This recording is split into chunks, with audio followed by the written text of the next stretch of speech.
To tear down in America is everything we are going to conserve and defend. We are the party of the liberals, the progressives, and the conservatives today. That's who we are.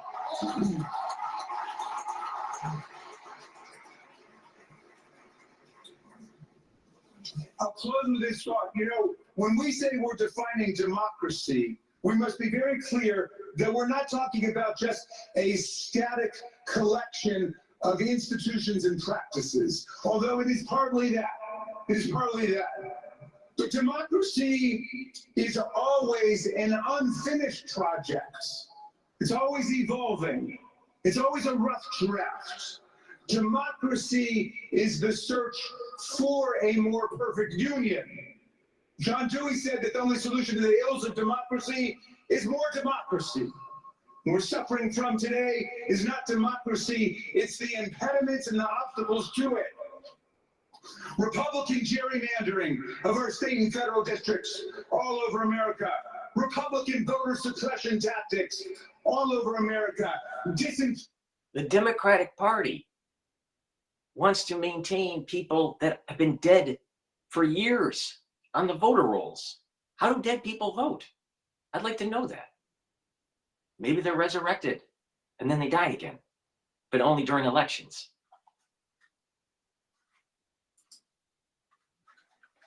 In our country,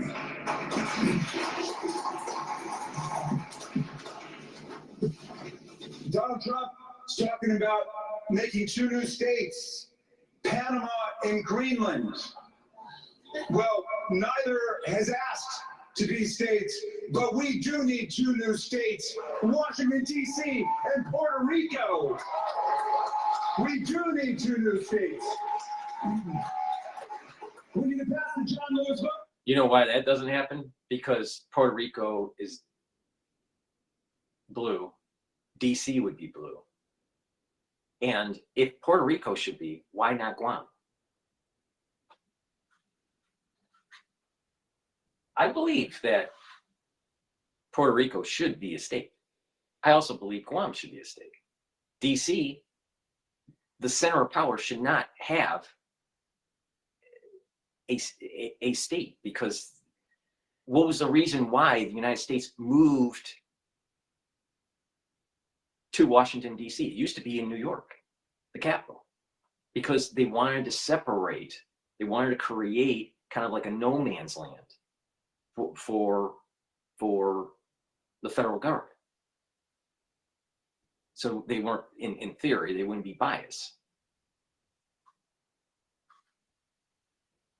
I mean, why not, if that's the case, why not just move DC back to New York? Oh, there's too much money power there.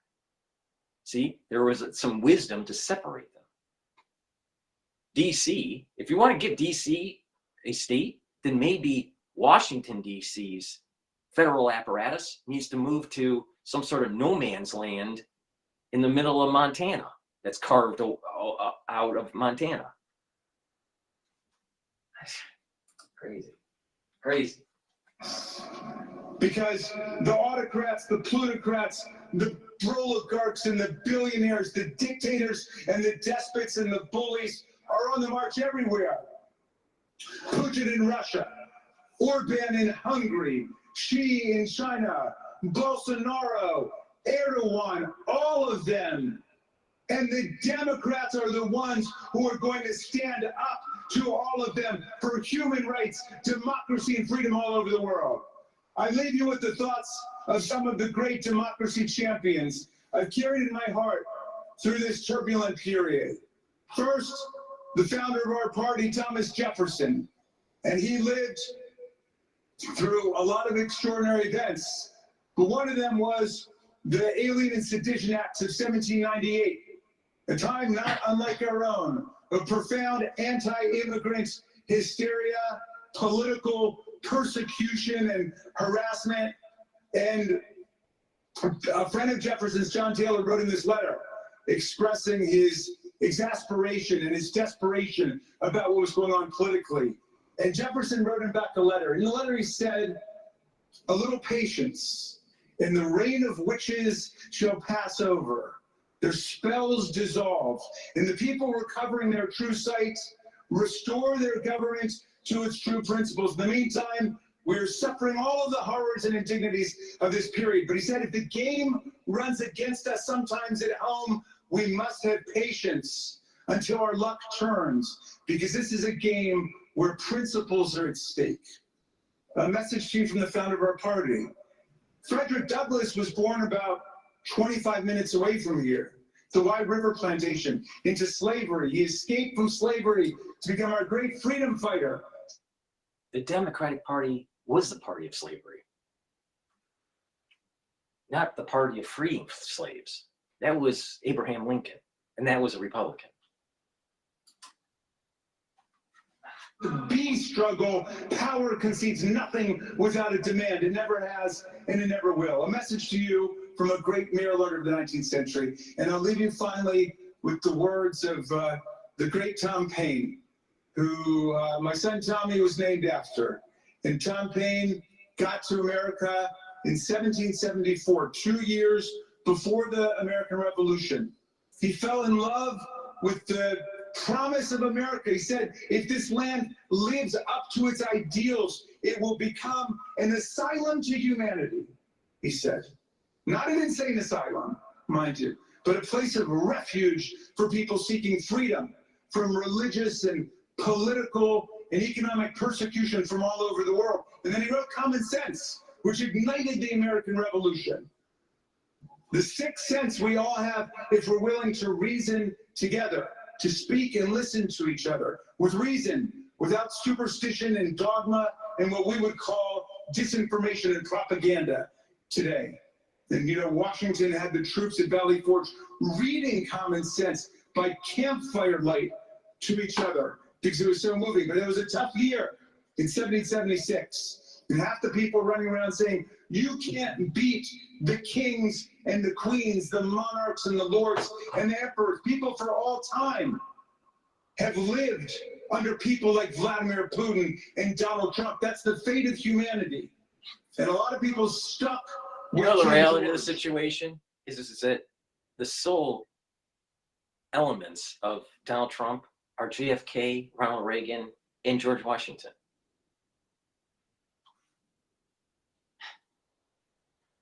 I'm willing to bet that Raskin did not have a relative that actually was at Valley Forge. I'm pretty sure about that. And he wrote this beautiful pamphlet called The American Crisis. And I just want to quote this little passage for you. I'm going to update the language so it doesn't offend modern sensibilities at the instruction of Nancy Pelosi, who said Tom Paine was a feminist. That he was, and he wouldn't mind. He was fighting for women's suffrage in the 18th century, just like he was an abolitionist then too. But Paine said this: these are the times that try men and women's souls. The summer soldier and the sunshine patriot will shrink at this moment from the service of their cause and their country. But everyone that stands with us now will win the love and the favor and the affection of every man and every woman for all time. Tyranny, like hell, is not easily conquered, but we have this saving consolation. The more difficult the struggle, the more glorious in the end will be our victory. Let's make that victory ours, fellow Democrats, in 2026, in 2028. Thank you for all you do. So did you notice that that sounded like a stump speech for a presidential run? So they're already setting in motion to create animosity against the Trump administration to try to switch seats, to flip seats during the midterm elections in 2026. That's what this is all about. The Potomac for any of the victims. Now, we have learned within the last hour that more than 40 bodies have been pulled from the Potomac after that mid-air collision between an Army helicopter and an American Airlines flight from Kansas just across the river from Washington, D.C. On board the plane were 60 passengers and 4 crew members, and there were also 3 soldiers on the Black Hawk helicopter. President Donald Trump and the D.C. fire chief have both said that all 67 people aboard both aircraft are presumed dead as recovery efforts do continue there in the Potomac. Again, this is one of the live images that we do have coming in from the cameras in that location. We are going to be checking in with our different Fox affiliates as we learn more about the victims involved in this crash. Now, we also have this. Okay, so let me just inform the ones that are watching. I have X Spaces open now. So if you want to do a call in, just go to my X channel, click the spaces. It's, you know, Telemetry episode 94, and you can tell me your opinion about, you know, what we're covering today. In addition, you can watch the live stream on Rumble, watch the live stream on YouTube. YouTube has the market telemetry, has the data that's live, you know, with the trades and stuff, and the news feed that's happening for the market. In addition, you can watch both the dashboard version or the full screen version on my website, the-studio-reykjavik.com. Another great way for people to watch my show, and if they don't know, is that if you're watching it on YouTube, you can, especially on a smart TV, you can mirror it onto the TV on a large screen, and seeing the telemetry dashboard on a large screen TV, really, it's really designed for that. It looks pretty cool. Or if you have like Apple TV and you just use the YouTube app and you just bring up the stream on your TV that way, that's another way to do it. But I've created these different modalities so you can, you know, you can get informed and actually watch the market at the same time. So it's dual purpose again. Please go to my store, the-studio-reykjavik.com. I put some effort in trying to do these shows, and it's really important that you help with your health, boost up your immune system, slow down the aging process, bring down the inflammation, get healthy. It's a holistic approach. Now, if you follow the holistic approach that I do, most likely you're going to see the same gains and benefits.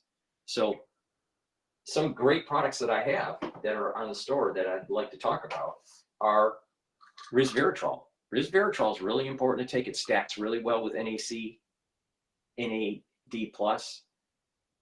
ubiquinol, C60. Resveratrol is an antioxidant, but it also helps to get rid of cells that have gone into senescence. When we get older, cells stop to divide, and sometimes they don't die off, and they just sit there. And sometimes, you know, the processes within the cell start to break down, and it collects toxins and garbage, right, from the cell. And over time, your tissue starts to age when that happens. You want to get rid of those cells. So taking resveratrol will help with that. In addition, resveratrol helps with the mitochondrial health. So if you have better mitochondrial health, you'll have more ATP.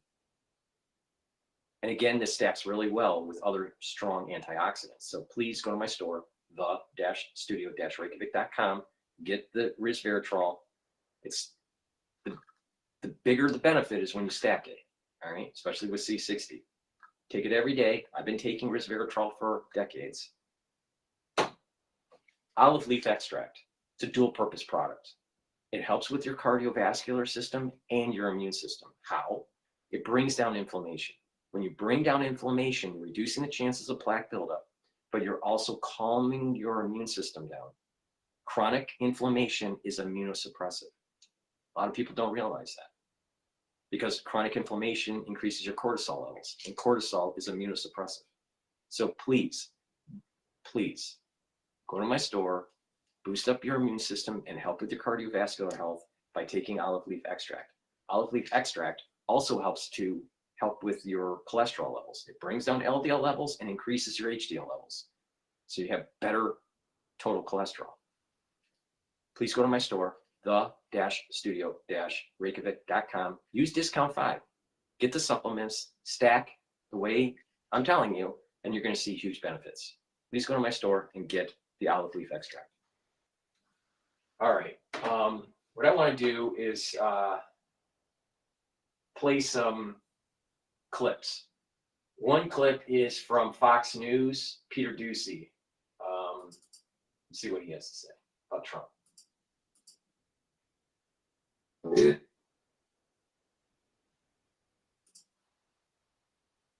Great Tariffs Squad, the world's leading MMP.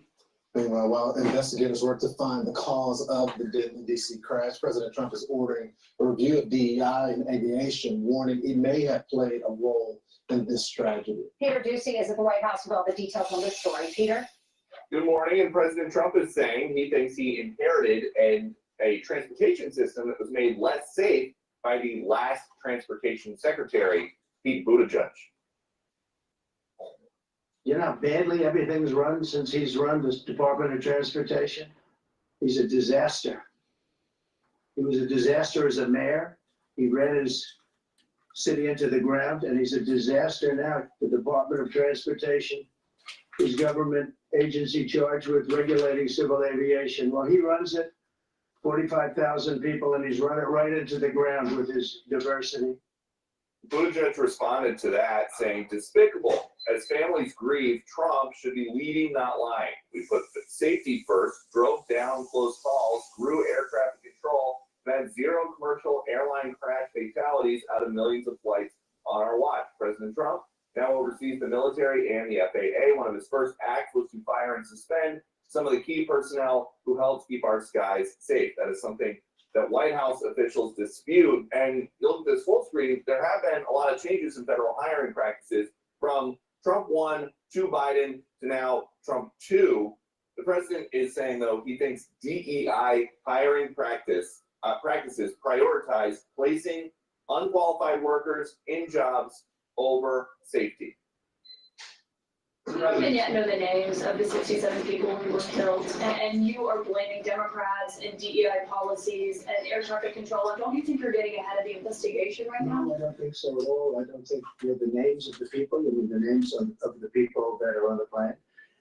You think that's going to make a difference? They are a group of people that have lost their lives. If you want a list of the names, we can give you that. We'll be giving that very soon. In coordination with American Airlines. We're in coordination very strongly, obviously, with the military. But I think that's not a very smart question. President Trump knows more about the players involved in this mid-air collision than we do. And we just don't know exactly right now what he knows about the players involved that is helping him reach this conclusion that he thinks that DEI practices contributed to what happened. Back to you. Hey, Peter, were you astounded by the level of communication? I mean, I was blown away. Yeah, we don't really see the president in the briefing room. And cabinet Secretary of members, Defense, Secretary of the Transportation, Vice President. NTSB, it was amazing. Well, yeah, and it took us 3.5 years to get Joe Biden into the briefing room for any reason, and it was after he had already said that he wasn't going to run for anything anymore. But President Trump wants to, and it's not just because this happened pretty much literally in his backyard, like within view of his balcony from the White House residence. He just is showing us that he wants to have his fingerprints on every big national story. And this is something that he and his team, Sean Duffy and Pete Hegseth, their first hours on the job, are going to have to deal with immediately to make people feel safe. And it is a change. I think the way that this used to work for the last couple of years, we would probably get a lot of lower level communication staffers briefing us, doing a telephone background briefing, something on Zoom where we can't show their faces or use their names, but we can say we got information on background. Whereas Trump is doing it essentially upside down. Start with the people at the top. This guy's in charge of the Pentagon. This guy's in charge of the Transportation Department. I am the commander in chief. This is what we think. And so, and now they are going to let us know in real time what they're going to do. We'll let you do a story and actually complete it by 6 o'clock. Well, yeah, if your job is to cover what the president says, it helps a lot if the president says a lot. Something. Thanks, Peter, for bringing that. Thank you, We Peter. appreciate it. Peter was talking about DEI, and we heard the president saying that might be an issue here. The FAA launched a national outreach program under Obama for DEI, and it included a push to hire workers with severe intellectual disabilities and psychiatric problems. There's also a lawsuit from last year, 2024, that alleged that the FAA turned away nearly 1,000 air traffic controller applicants solely based on race. That is insane, to be low on people at a high impact job and to turn people away. Go ahead, bro. I was just gonna say that Troy Nails was on with you earlier, and he said this about the air traffic controller situation. Keep in mind, the federal government's running the Reagan Airport. Watch. The DCA, which is the Reagan Airport where this took place, their air traffic control staffing shows that they need 30 personnel to operate that air traffic control tower. It's a very busy airport. They say there are about 19 currently on staff. So we have a staffing issue at the Reagan Airport, DCA.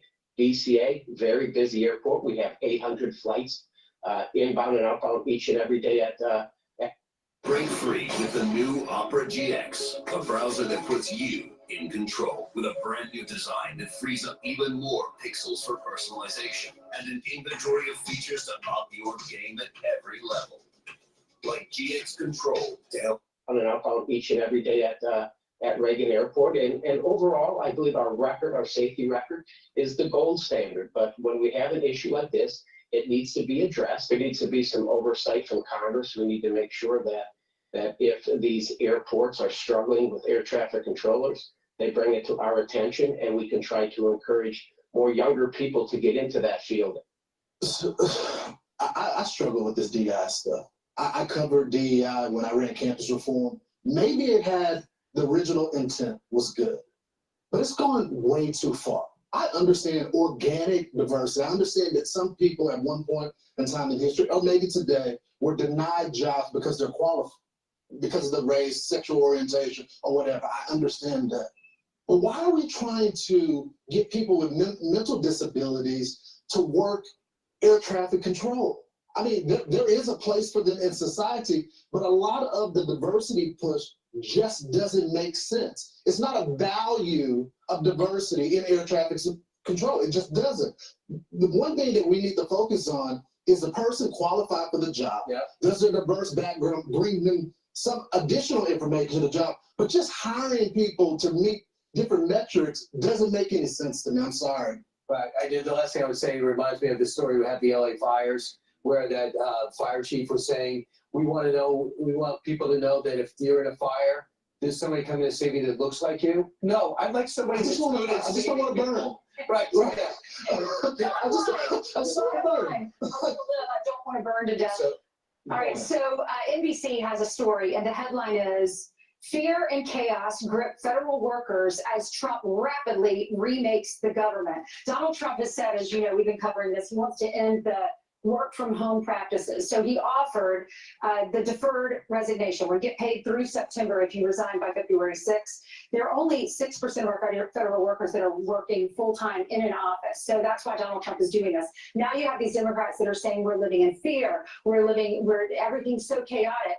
But my question to them is, are you fearful about lower prices? Are you fearful about tax breaks? Are you fearful about not paying tips? Not paying taxes on tips or Social Security checks or on your overtime? Many of you work overtime. Are you fearful that Donald Trump's going to get rid of criminal illegal aliens? Why are you scared? And they're worried about if you're a federal employee, they're worried about their future. Well, because Donald Trump asked Elon Musk to cut $2 trillion out of the budget. They accused Donald Trump of the first 4 years of not cutting like he did. The tax reform, I believe, was working to do that, bring more revenue in, but they never got to the tax cut because of the pandemic. So what he's doing now is to look at the 2.3 million people working for the federal government. They all got emails saying you can quit, we'll give you 6 months, which, by the way, is way too generous, I think. But come to work, you're fired, or take the 6 months and just write in your subject line, say resigning. So that you should feel fear and loathing if you're not doing a good job. But if you like your job and are doing good at your job, you can keep your job. But this is part of a whole of government push to lean it out and bring our budget in line with $36 trillion in debt. You should not be fearful unless you're coasting. If you're coasting in your job, be fearful. But this is Elon Musk sleeping in the Eisenhower in the office on the couch like he did with Tesla, trying to fix it. He's trying to fix the government the way he did SpaceX. Well, something is obviously going wrong, Nancy. We just had Americans die because it wasn't properly staffed and they weren't focusing on the right thing. Other agencies are going through something similar. It's just not a harsh job or a deadly job that could cause death. But other harms are happening in the government It's currently. just that we have to figure it all out Yes. this way. You know, the fancy term for this is you have individuals that have elevated to positions that are not qualified through a DEI recruitment structure, and it causes a negative externality in the society. And the degree of the severity depends on what the position is. But the problem here is that it's all about the negative externality. And unfortunately, the Democratic Party has a tendency to not pay attention to externalities, the negative externalities of their policies.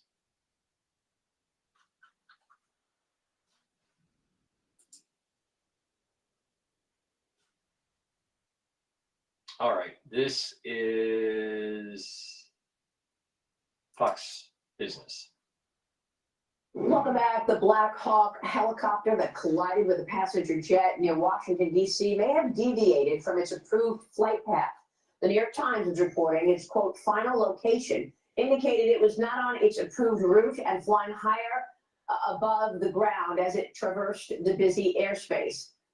The instructor pilot had 1,000 flying hours and was considered, quote, very experienced, while the co-pilot had 500 flying hours, said to be normal. Defense Secretary Pete Hegseth weighed in on this yesterday. Watch. The military does dangerous things. It does routine things on a regular basis. Tragically, last night, a mistake was made. I think the president is right. There was some sort of an elevation issue that we have immediately begun investigating at the DoD and Army level. RACID is on the ground investigating. Top-tier aviation assets inside the DoD are investigating, sir, to get to the bottom of it so that it does not happen again, because it's absolutely unacceptable. Here now is the Panero Group CEO and retired two-star Marine Corps General Arnold Panero. General, thanks very much for being here. Give us your reaction. Well, Maria, I think obviously the first reaction is just the heartbreak and sorrow over the loss of life. You read these stories about the people that were on the plane, about their loved ones. It's just so heartbreaking, and particularly if the tragedy could have been avoided. I think the Secretary of Defense has put steel on target there. He's not waiting around, certainly not for 18 months for the National Transportation Safety Board to get to the facts and looking into what actually happened. I'd like to make a couple of points, though. You and I have been around a long time, and we know that early reports, including from prestigious print news media, can sometimes not be 100% accurate. So we need to get the facts. Number two, as he indicated, and one thing that nobody's really picked up on, that helicopter was on a continuity of government training flight. This is one of the most sacred and important, highly classified missions of our military, to basically keep our government functioning and operating in extremis. And so they weren't just on a joint flight. And maybe we ought to look at in the interim some restrictions on what can be done on a routine basis. But these Army warrant officers are some of the most experienced and highly trained pilots we have in our military. So I think we take a deep breath and not wait for 18 months.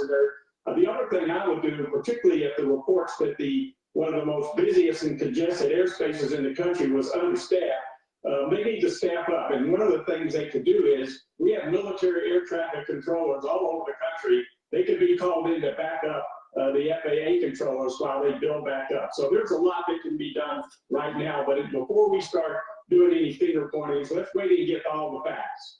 Well, I mean, look, these are good ideas as the officials move forward on changing things. But I guess what I'm really getting at is all of this criticism of the FAA and air traffic control in the first place. I mean, we had Mike Boyd on yesterday, an expert in aviation, and he said that there were nearly 1,000 near misses going into this, even before this accident. That the FAA has, inherent bureaucracy. It prevents critical systems upgrades. So what about that?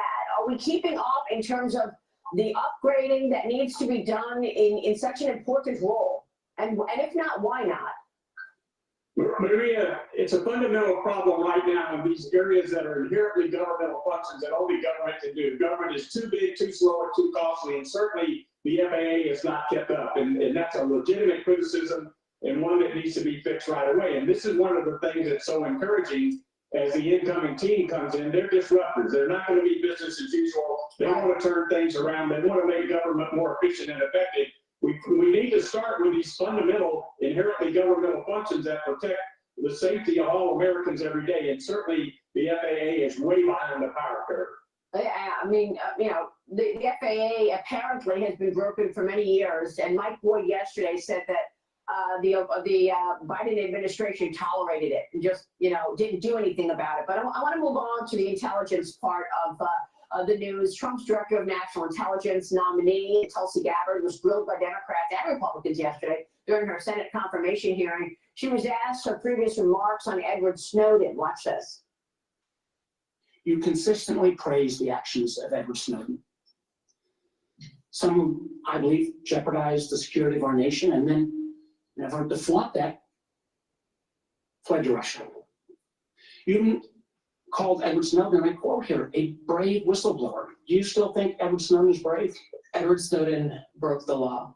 I do not agree with or support with all of the information and intelligence that he released, nor the way in which he did it. If confirmed, would you support or recommend a pardon or any kind of clemency for Edward Snowden? My responsibility would be to ensure the security of our nation's secrets and would not take actions to advocate for any actions related to Snowden. General, what is your reaction? Well, Maria, I was at the Pentagon all day yesterday and most of this week, so I didn't see it in person, but based on the reports and based on the concerns I've heard expressed by both Republicans and Democrats on the committee, her answers on Snowden and also on the Pfizer surveillance, which is absolutely essential to protect our citizens, are very troubling. So I'm very concerned, but I'll tell you, I have immense trust in the chairman of the Senate Select Committee on Intelligence, Tom Cotton, and I'm going to be paying a lot of attention to what Chairman Cotton recommends in this area. But certainly Snowden had devastating adverse impacts on our ability to protect our citizens and know what our enemies are up to. And we certainly need to continue the Pfizer surveillance also, again, to protect our citizens. The problem with this whole thing about trying to demonize Snowden is that Snowden was actually showing and how the government, even though they were trying to protect the citizens, were eroding the constitutional freedoms of their citizens and lying to Congress about it. That's what Snowden was showing. He revealed that the NSA and the nefarious activities that they were doing were flying underneath the radar.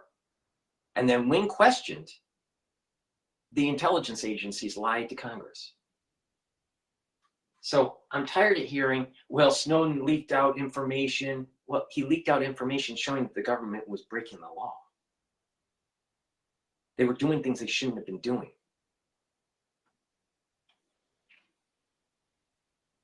But we're protecting the citizens. No. If you try to protect the citizens, you're eroding the constitutional freedoms of the citizens, the citizenry. You don't have safety nor constitutional rights. You don't have either. And I'm pretty sure a famous person said that. And that famous person was Benjamin Franklin. And I'm pretty sure that Benjamin Franklin is a little bit smarter than that dude. At home. So her answers are very troubling. But again, the chairman of that committee, Tom Cotton, is a no-nonsense person. And he's someone, if he decides that she should be confirmed, if she gets in there and doesn't perform as she should, he will be the first to stand up and say, move on. All right, so you've got concerns. What about the rest of the cabinet, General? Marco Rubio for Secretary of State, and of course, Kash Patel running the FBI, John Ratcliffe at the CIA. Will this group, do you believe, zero in on the real threats that this country faces, beginning, by the way, with communist China and its constant and consistent undermining of America? Maria, I'm very confident and I'm very encouraged. Again, as I said, I've been at the Pentagon all week, and I remember when Admiral Hyman Rickover first started the nuclear Navy, and when the Nautilus, first nuclear submarine, the Nautilus got underway, he said, underway on nuclear power. If you go over into the Pentagon today with Secretary Hepkins at the helm, they're underway on nuclear power. Our Defense Department is surging to the borders. They're getting ready to set up the Guantanamo migrant camp. All these things. And so I see that across the board with these common sense people that are coming in. Doug Collins is waiting on his Senate full vote. He's going to get a very strong bipartisan vote. Wright for the energy, he's going to get a very strong bipartisan support. A couple of the others will be a little bit closer. But I think bringing this kind of common sense and no business as usual to government is something that's long overdue. All right, we will leave it there and we'll be watching. General, good to see you, sir. Thank you. General Arnold joining us. And to you. Stay with us. All right, that was. Let's see, what else? What other news is popping up here?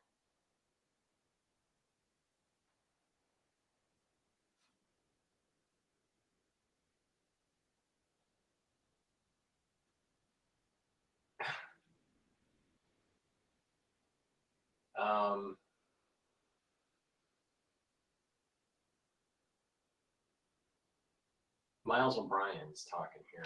Okay, all right, we're going to go to CNN really shortly here. Please go to my store, the-studio-reykjavik.com. Get the elderberry zinc lozenges that I have, or the manuka honey lozenges.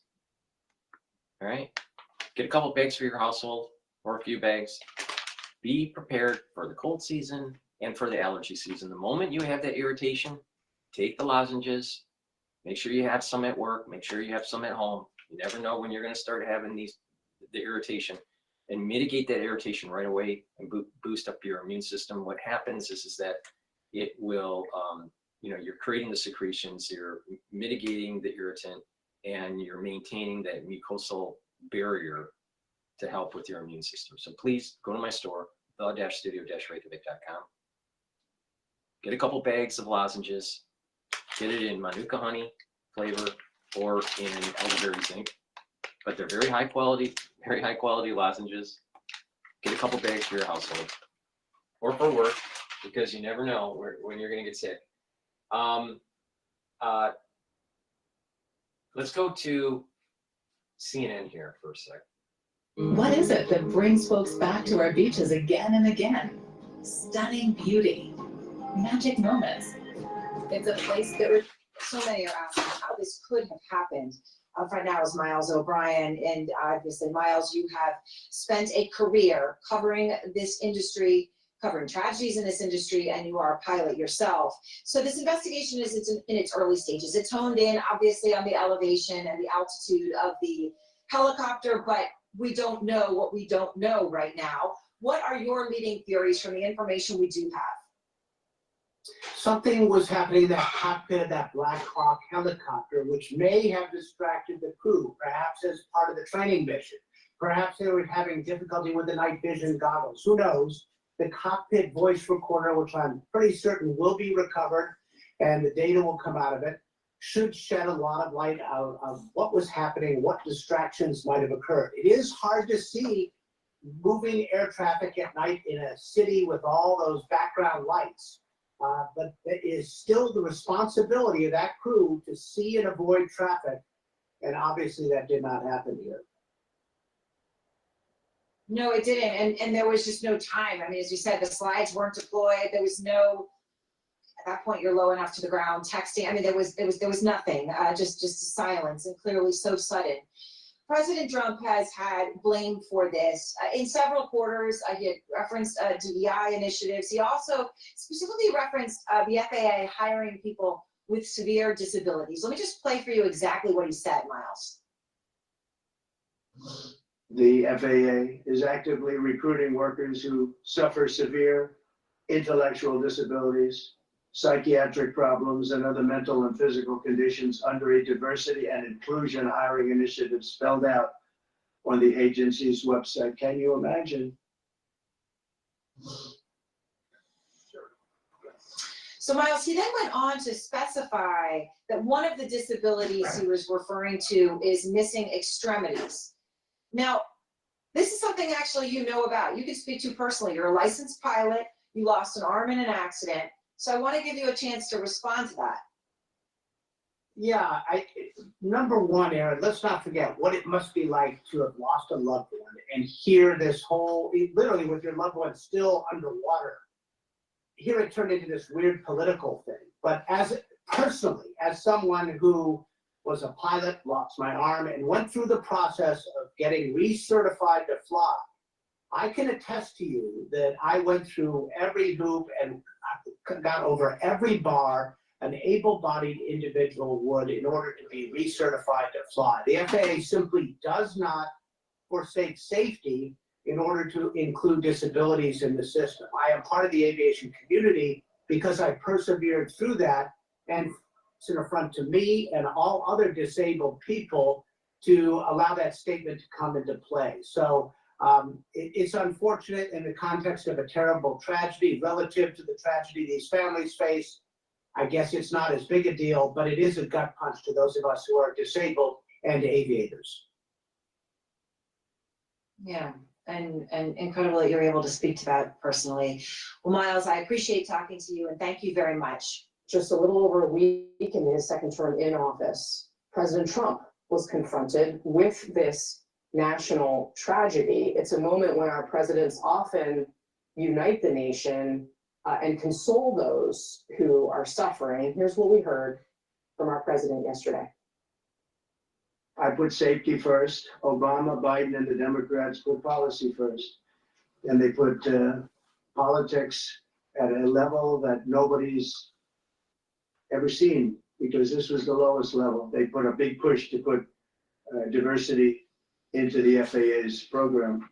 Mr. President, you have today blamed the diversity elements, but then told us that you weren't sure that the controllers made any mistake. You then said perhaps the helicopter pilots were the ones who made the mistake. So under investigation. I understand that. That's why I'm trying to figure out how you can come to the conclusion right now that diversity has something to do with this crash. Because I have common sense, okay? And unfortunately, a lot of people don't. After he made those remarks in the briefing room, President Trump was asked to clarify his comments, and he was asked if he was planning on visiting the site of the disaster. Do you have a plan to go visit the site or meet with any of the I have a plan to visit not the site because you tell me what's the site, the water? To meet with the first responders down there? I don't have a plan to do that. Do you want me to go swimming?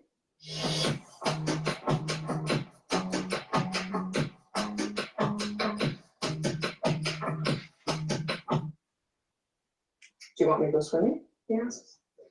Upon hearing about President Trump's comments yesterday, I want to share with you what our CNN aviation correspondent, Pete Montine, had to say about it. And here's why. Pete is a pilot himself. He is someone who loves flying despite knowing just how dangerous it can be. Both of his parents were pilots, and he actually lost his mother in a plane crash. Here's what he said on our air yesterday. It is just so soon, way too soon, to make any sort of indictment or insinuation that air traffic control was to blame here, that hiring policies were to blame here, that the pilots of the Black Hawk were to blame here. This is something that investigators will have to go through, not only on the scene, and they are there now doing the Lord's work. This is only the precedent. And so for the families that are going through hell right now, and I know this because I've lost my late mother to a plane crash, this made it even more hellish. What was that? I just cannot, I'm sorry to get angry, but what is the point of making some sort of speculative, wide-ranging, rudderless claim about anything about hiring at the FAA?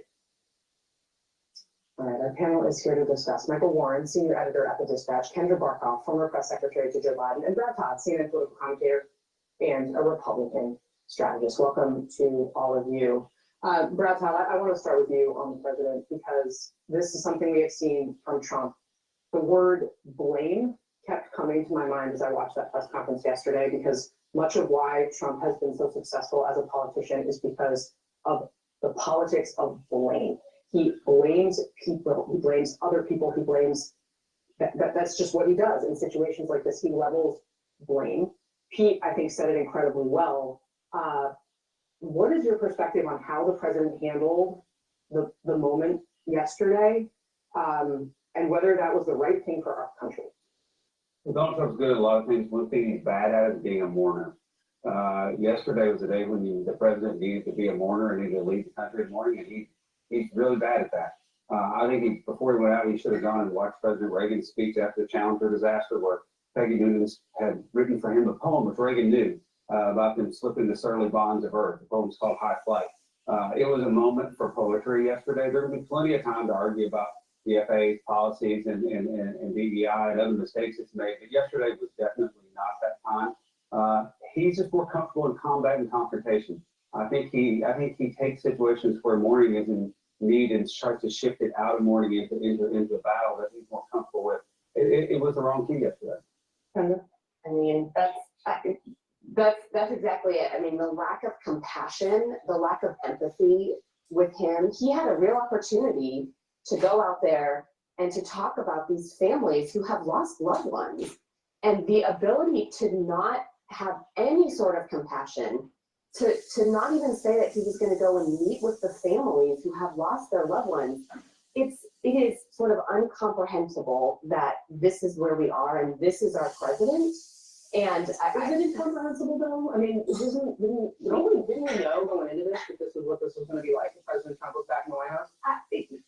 Yes, but also this happened, across the river from where he lives currently in the White House, and it's just it is unbelievable that you can be so tone deaf and not realize, okay, the first thing I should say is something about these lost souls. I think it's worth noting he did at the top of the press conference say that this was a national tragedy, and that he did try to express some semblance of that, but it was also very clear that he had prepared all of this other material and all of the ways in which he was going to blame various things. Michael Warren, it does seem to me, and you already invoked the great Peggy Noonan, who we often read from on the show, and she, I think she wrote this. Just a reminder for the ones that are watching the live stream, you can join X Spaces on my X channel and ask for the mic, and you can tell me your opinion on what's going on in the news, ask a question, whatever. They have to get used to the chaos again and ride it. She's talking about Republicans in Washington, tempting the gods of order and steadiness. After 1 week, they concluded the first administration wasn't a nervous breakdown and the second is a recovery. Again, they're on a ship with a captain in an extended manic phase who never settles into a soothing depression. Yeah, I think it's a great reminder. And it was 39 years ago this week that the Challenger disaster happened, and that speech really, you saw the president rise to the occasion of that. I don't know. I agree with you, Casey. I don't know why we're surprised that Donald Trump, this is not a strength of his, to sort of rise to these moments. We saw this in his first term quite a few times. There's a weird phenomenon when you're watching Donald Trump respond to this, where it almost seems like he's not the president in that moment, like he's a commentator, maybe on a show like this. No, I think he is the president, and not only that, he did show compassion to the families that the family members that lost loved ones on the incident. But he's also taking the opportunity to shine a light on some of the problems that the previous administrations have done that have caused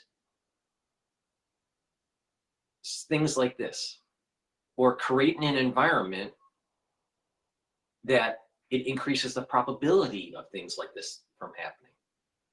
This is a symptom of a larger issue, and that is you can't keep on thinking that because you want to will it into existence, that incompetent people can do competent jobs, have a competent record of performance. You can't just wish that. And this is the problem with DEI.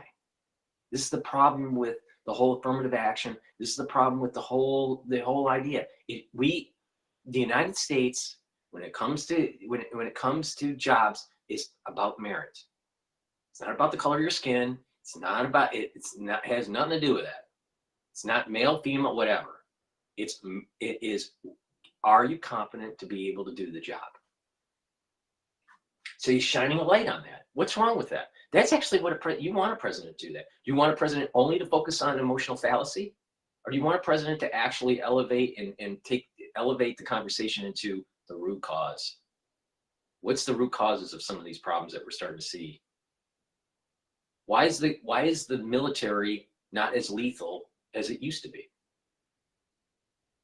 Why is it not as prepared? Why is the BMI, the weight of, let's say, the Navy, radically increased? It's not because of muscle. It's because of fat.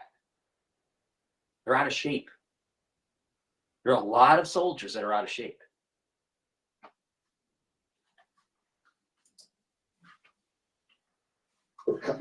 Talking about those thoughts as they come to him, and it's just not the place that Americans, need their president to be right now. Get game day deals on Uber Eats. This week, it's buy one, get one French fries from McDonald's. All season long. Uber Eats. And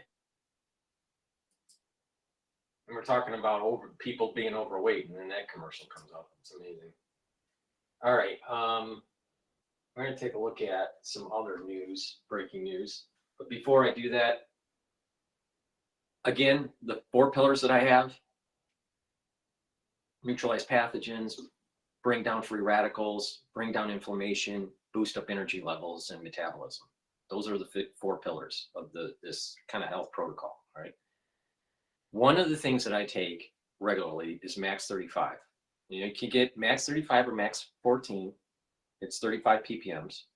I take a teaspoon a day. I swish it in my mouth and gargle 20, 30 seconds and then swallow. Do that every day. Not feeling well because of the cold season. Take a tablespoon or 2 a day. So please go to my store, the-studio-reykjavik.com. Get the Max 35, all right? Or the Max 14. Go to my store, the-studio-reykjavik.com. Use discount 5, you get $5 off. And another pillar is to bring down that inflammation, like I said. Now, by bringing down inflammation, you're going to help with your cardiovascular system, but also your immune system, all right? Turmeric. It's an antioxidant, so it's soaking up free radicals, but it brings down pro-inflammatory cytokines. Ashwagandha root brings down elevated cortisol levels and helps to control your blood glucose level. When you stack these together, you're helping your immune system and your cardiovascular system and helping to control sugar levels. Really important. Lignans, you can take separately, but it works better when you stack these together. And this is a powder. You mix it in soft foods like hummus or yogurt. I mix it in hummus. There's a little scooper. You take 1 a day. Boost up your immune system and boost up your endocrine system. How does it work? It's an antioxidant, so soaking up free radicals, but it also brings down inflammation. So it's helping with your immune system. You stack these together and it's a really powerful stack. Lignans, the turmeric, and the ashwagandha. All right? This is a very powerful stack. It's part of the 4 pillar concept that I have that I'm trying to teach people on how to implement. But turmeric, ashwagandha, lignans, really important for your immune system, really important to bring down that inflammation. When you stack them and you take them regularly, it's going to help with your cardiovascular system too. So please go to my store, the-studio-reykjavik.com. The link's in the description of this video and all my videos. Use discount 5, stack these things, and guess what? Your health is going to improve. So let's go to Bloomberg. It looks like they're talking about crypto under the Trump administration. I think it should be a combination of the SEC and the CFTC, absolutely, depending on which type of asset you're looking at. All right, Catherine, really appreciate it. Catherine Dowling, Chief Compliance Officer at Bitwise Asset Management, on this huge shift in the crypto market under President Trump. Nonetheless, though, it feels like the next 24 hours will be dominated by the tariff risk Yes, that might come from that administration. right. That's probably going to be the big issue over the next several days, Mhm. maybe for the entire term, because that seems to be a economic policy tool that the president is very comfortable wielding in a variety of different situations. So maybe we'll wake up tomorrow, we'll see a new tariff regime. I mean, this is a shocker to you, but I'm looking at any exceptions for commodities when it comes to Yes. Canada. I know. And I appreciate the fact that President Trump says, well, we have trees here, so we don't need your lumber. But like the manufacturing and the transportation process is set up to get that lumber from Canada. And how do you like replicate that without all of a sudden causing more issues, say, in the housing market? Yeah, exactly right. So there's the ripple effects. I guess some of them we do know, some of them we don't know. Mhm. So we'll see which way the president and his administration has a good look forward. For our listeners in the US, reminder, you can listen. All right, so let's go to another video here.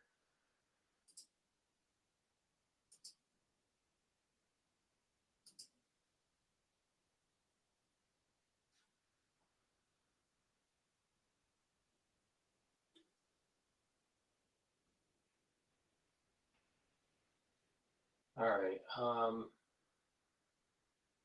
This is talking about the tariffs from the Trump administration. This is Meanwhile, MSNBC. President Donald Trump is threatening to follow through on his campaign promise to impose 25% tariffs on the country's two largest trade partners, our neighbors, Canada and Mexico.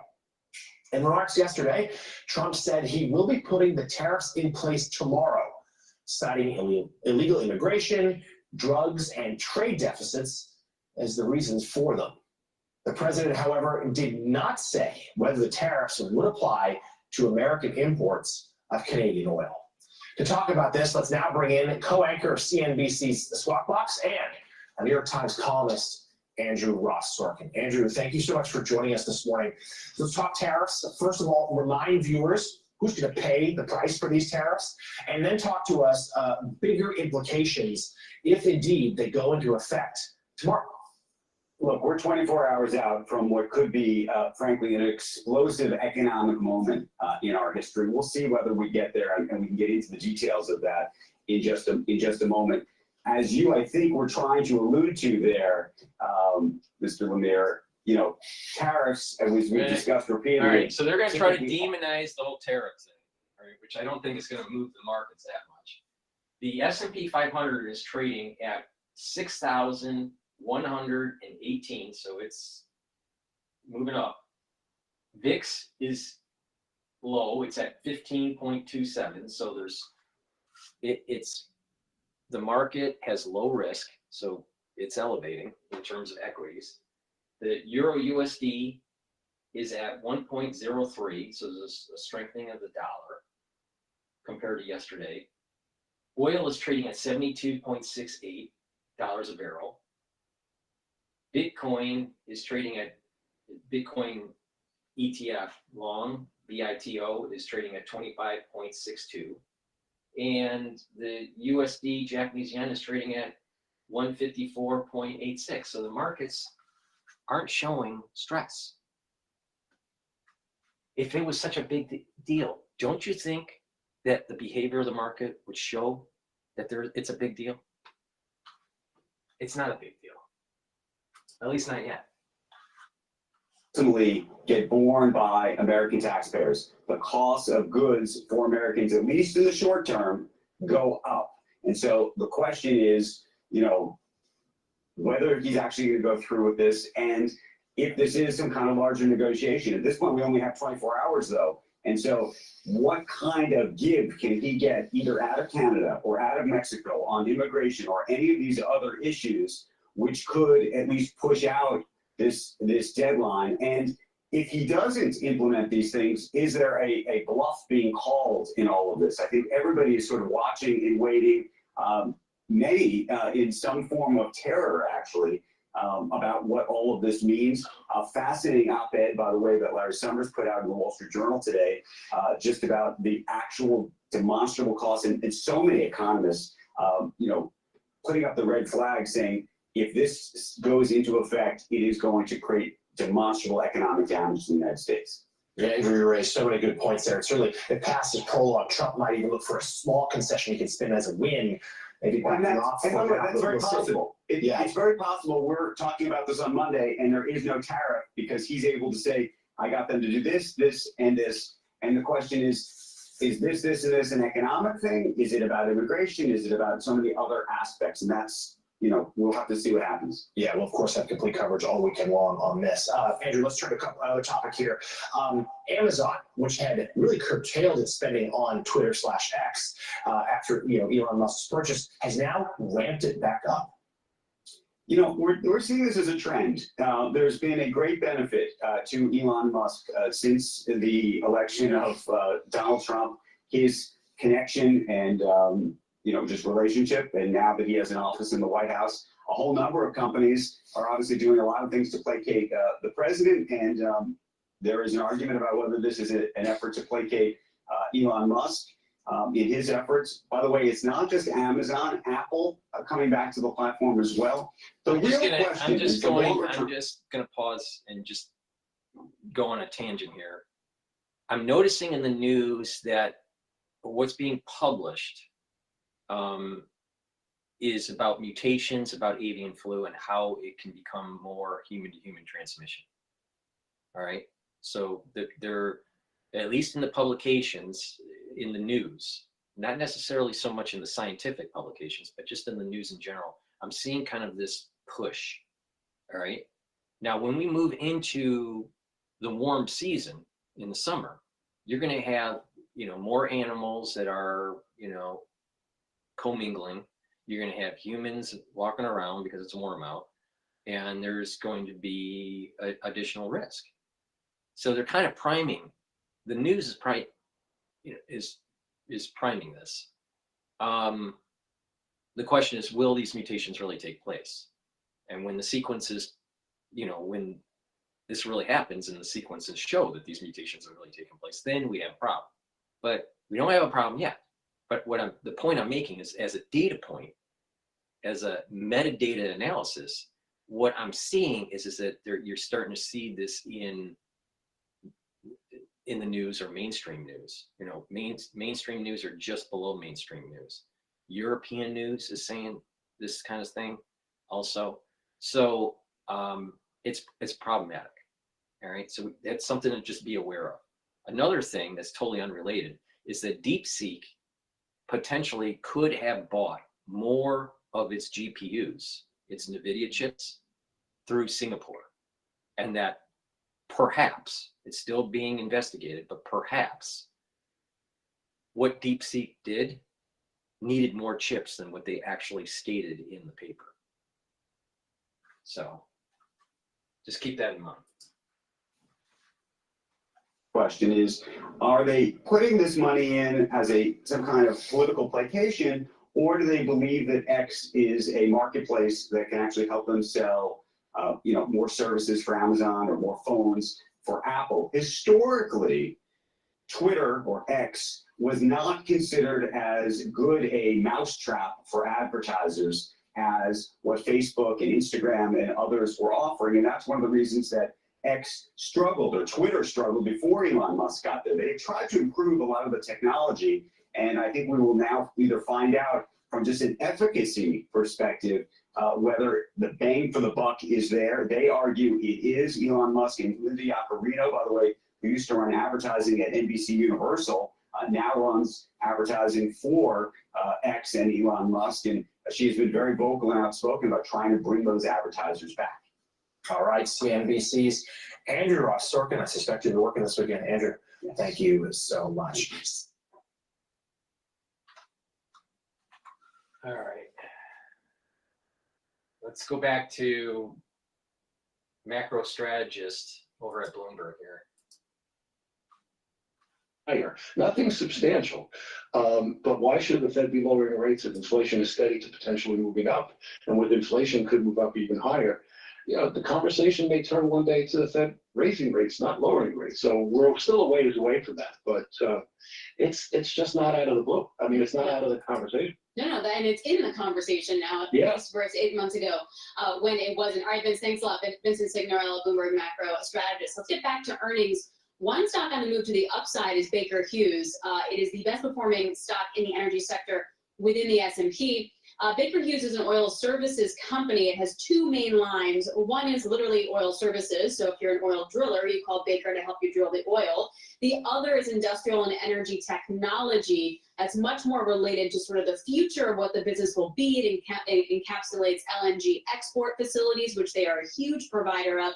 And this stock has crushed its competition. You look at a comp chart, Baker Hughes versus say Halliburton and SLB, they've crushed it over the last year. They reported earnings last night that beat very high estimates, and yet the stock is still up by about 6%. We're pleased to have the CEO, President, and Chairman Lorenzo Simonelli joining us now. Lorenzo, good to chat with you. I gave you a nice setup there. What do you think that you have that peers don't? Say that again, Alex? What do you have that your other peers don't, in your best estimation?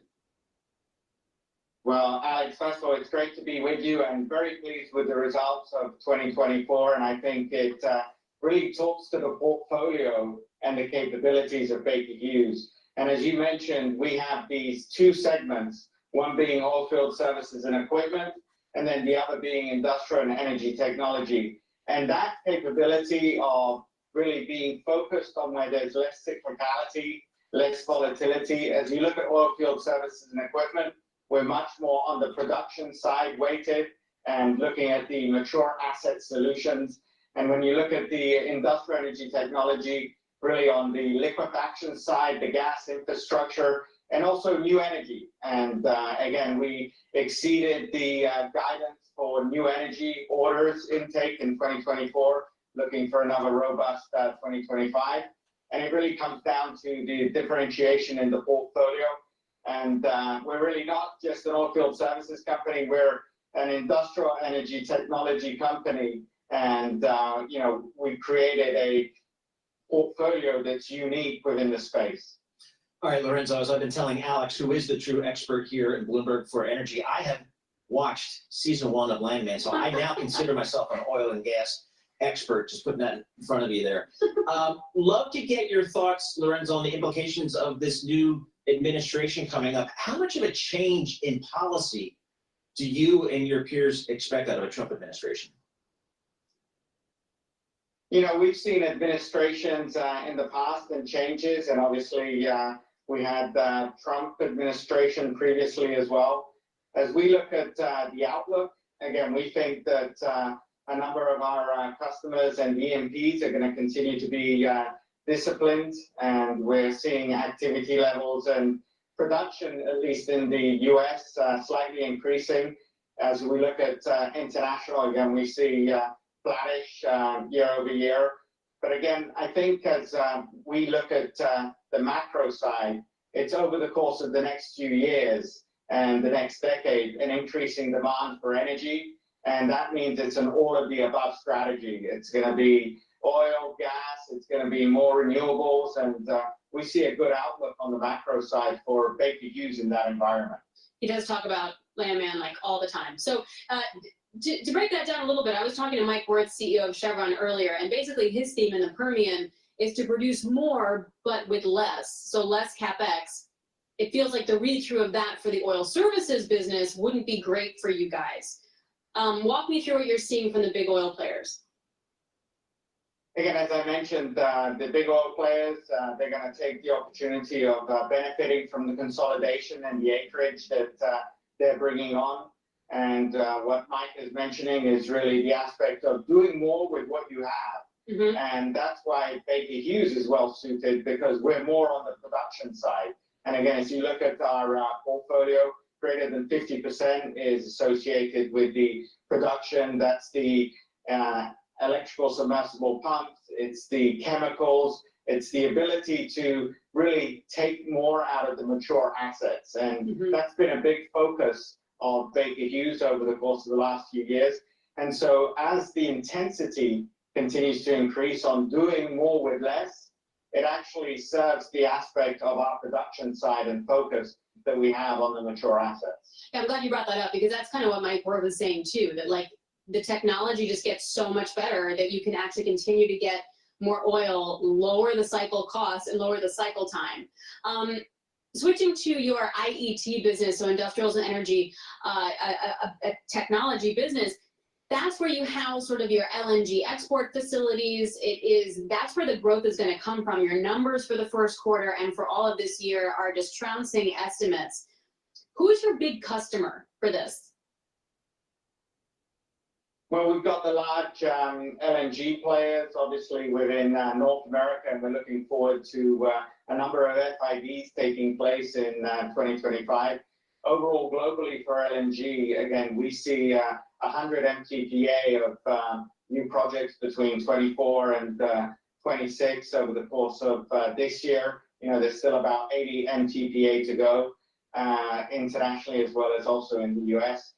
But it's not just LNG. It's, you know, when you look at gas infrastructure and the associated infrastructure around pipelines being required, compression to be able to move the molecule. The LNG players, Venture Global, which we announced yesterday as well. You've got Cheniere, but you've got the majors when you think of Qatar Gas, as well as ExxonMobil with the projects that they have. So we play across the portfolio with these key customers, but it's not just LNG. You know, 70% of the addressable market opportunity for us in IET over the course of the next few years is outside of LNG, and that's a $140 billion opportunity. Where is it outside of LNG, and do you anticipate any acquisitions to even beef that up even more? You know, we're benefiting from the fact that our equipment can be utilized in multiple end applications. So when you go onshore, offshore production, when you look at FPSOs, and we see a consistent theme of 7 to 9 FPSOs on an annual basis. When you look at pipeline infrastructure, you look at downstream, you need pumps, you need valves, you need reciprocating compressors, you need turbines, and increasingly behind the meter solutions as well, distributed power generation. And we've got a line of industrial gas turbines, obviously below 150 megawatt. And when you think of the data center growth that's going to be taking place, it's a large opportunity for us as we go forward. Does that mean that, Lorenzo, you're going to be able to play in the AI data center rush? We already are playing in the aspect of providing behind the meter solutions and also distributed power generation with our Nova LT line. And as we're working with a number of hyperscalers, and AI is definitely a theme that we see growing, and the need for data centers growing, and they're going to need short-term solutions for getting the power. Before I let you go, because you know I'm going to ask it, you got those two huge business lines. Any theories or feelings about a spinoff? There is a tremendous amount of synergies between the two. And what's great about Baker Hughes is that we can navigate with less cyclicality, less volatility, because it doesn't matter on the pace of the transition. We actually match with the capabilities of oilfield services and equipment and the industrial energy technology. And we actually link the value chain together. And as you think of subsurface knowledge with then being able to move the molecule and do something with the molecule from a compression standpoint, liquefaction, or moving it elsewhere, the two segments work hand in hand together. So we like the portfolio the way it is. I knew you were going to say that one, Lorenzo. I'm going to go to a video that was posted about 6 hours ago by Fox News or Fox Business about NPR being defunded, or that it should be defunded. But before I do that, please go to my store, the-studio-reykjavik.com. Use discount 5 and get the great probiotics that I have. I have it in a veggie cap form and also in a powdered form. I usually take the powdered form because I just mix it with my hummus for lunch and the other powders that I take. It's a great way, but it's up to you. You get a little scooper, you take a scooper a day, mix it with your food, mix it with filtered water or a smoothie. It's up to you. Or take just the veggie cap version, but take a probiotic every day. Why? Taking a probiotic every day is going to improve your gut biome. And when you improve your gut biome, you're going to improve your metabolism, you're going to improve your skin, your hair, your nail health,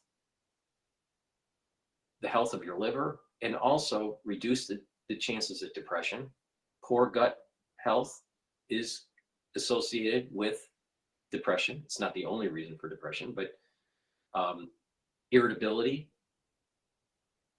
mood irritability is also associated with poor gut biome. when you have a good gut biome, you're going to be able to think more clearly. You're going to be able to concentrate better, and you're going to be able to sleep better. So a good gut health is a really great place to start if you haven't been healthy.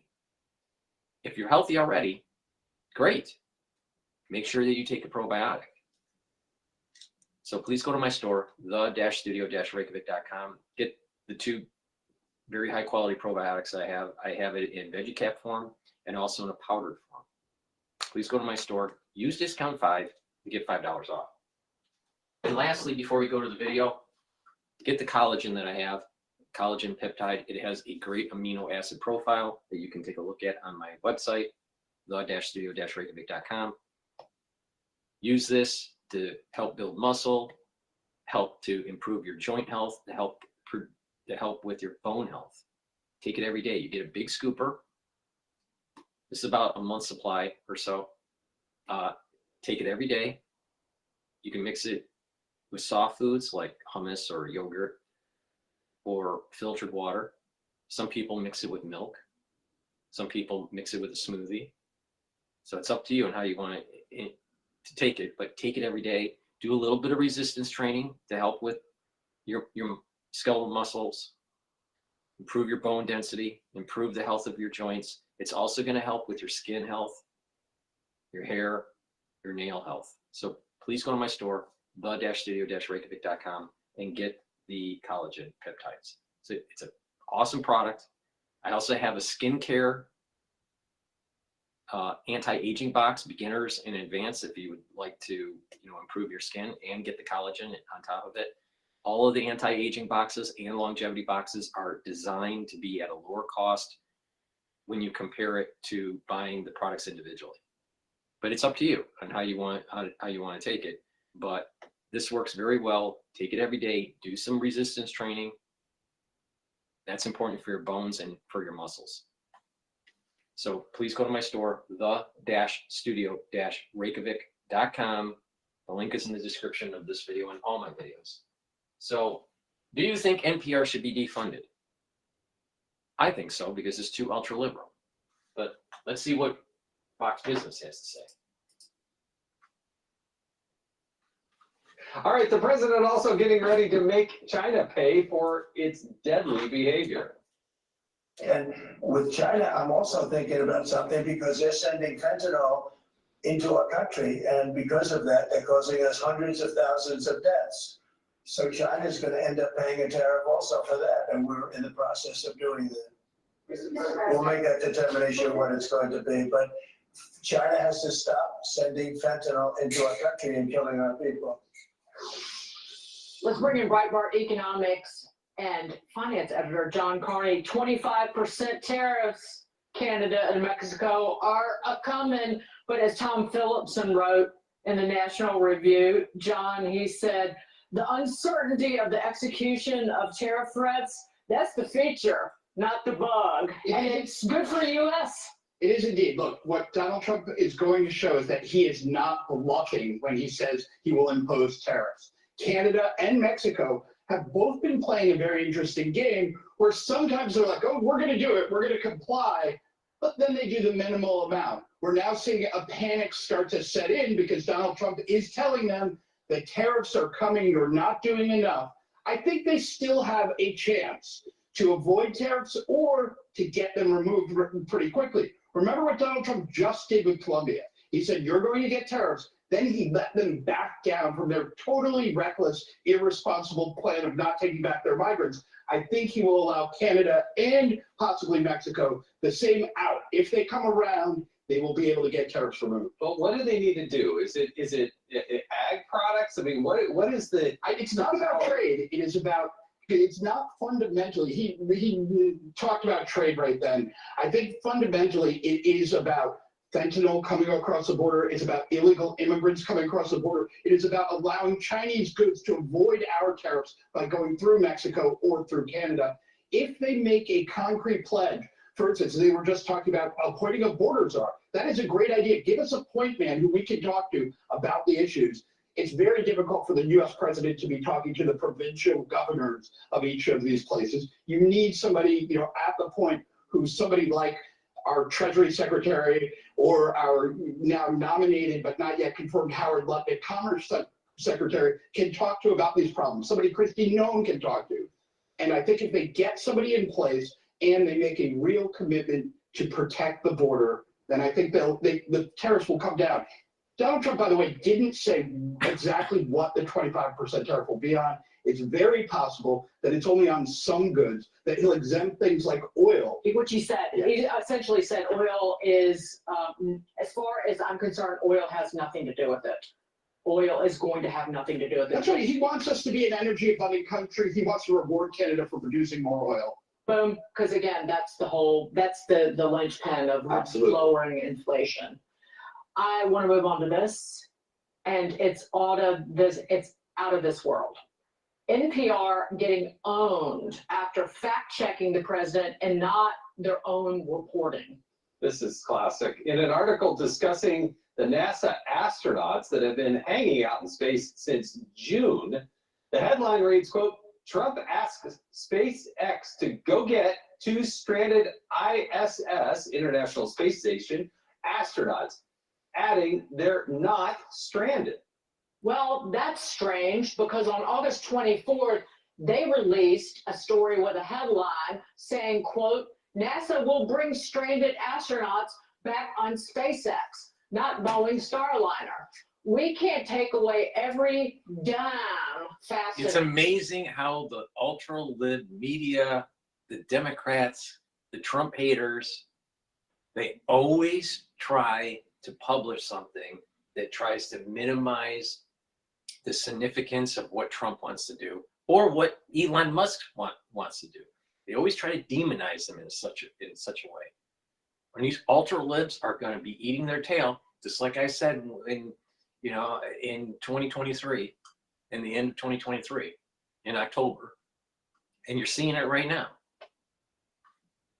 Trump is chaos. If you go against chaos, it's going to come back and hurt you. It's only strengthening him. Now, the way to fight Trump, the way to weaken Trump is not to do anything. He needs the conflict. that the taxpayers fund these institutions with. This is Trump derangement syndrome gone wild. Anything Trump says, they will try to say, no, that's wrong. It's not true. He's out of control. They're not really stranded. Look, they were going up there for a couple of weeks. They've been up there for 6 months. I don't know what your definition of stranded is, but that's my definition. If you're stuck in space for half a year, you are stranded. That's really stranded. And remember, there was the Obama policy that got rid of our ability to go into space. We were sending Russia money to get up into space. They were the only way we could do it. That opened the door. Elon Musk came and saved the day. That is a perfect point that he's making. One of the biggest fucking failures, when it came to the Obama administration is destroying our ability to reach to the stars. Destroying our ability of investing in high technology and in aeronautics. And that we had to rent space, literally, on a Russian vehicle to get to the International Space Station. That should have fucking never have happened. But that does happen when you have a Democrat running the White House. Because Democrats always look down. They look down on the ground. They never reach up to the stars. They're always about social programs that are usually inefficient. Sometimes they're not. So I don't want to paint too broad of a brush here. All right, but there's a tendency for the Democratic Party not to think big. And America has always been about expansion, thinking big, moving to the event horizon of things and being a leader. But under Obama, our aeronautics and our space program was floundering. And it is a shame. It is absolutely an abysmal shame that the United States had to rent space on a Russian vehicle because we couldn't get to the International Space Station. See, this is part of the whole agenda. Weaken the country, weaken the finance of the country, weaken the borders, weaken the currency, get more integrated into the UN, and reduce the prowess of our military. And they use policies like DEI to do that. That's an element. It's not the only element. Another element is that they move our tax dollars into wasteful spending in programs that don't make the society more productive. So literally and figuratively, the Democratic Party is always looking down. Well, the Republican Party, especially the ones that are innovators, are looking up. They're looking up to the future. So if you're looking at someone that is a negative person, usually they're always looking down. You know, they're pessimistic. That's the Democratic Party and their policies. But if you look at someone that is optimistic, they're looking straight ahead at the event horizon, or they're looking up to, you know, and they're seeing a future that's way beyond, you know, our imagination, which is cool. But you have these ultra liberals that want to demonize people that are traversing into the frontier, like Elon Musk. How is it even acceptable to have taxpayer dollars pay a space ride on a Russian vehicle during the Obama administration, but yet demonize anyone that has any positive say on Russia in international affairs? The Democratic Party will. You just saw it during Tulsi Gabbard's hearing. You say anything that might be positive, and you're a Republican, about Russia, you must be a spy. Meanwhile, under the Obama administration, he tanked our aeronautics development. And we had to rent space on a Russian vehicle to get to the International Space Station. Don't you find that that is philosophically inconsistent? Shit.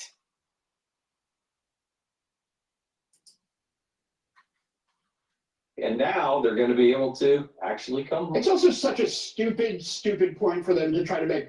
So, you know, oh, they're not stranded. You're going to fight over those words. Let's just get our astronauts back home and not try to like own the president by saying they're not stranded.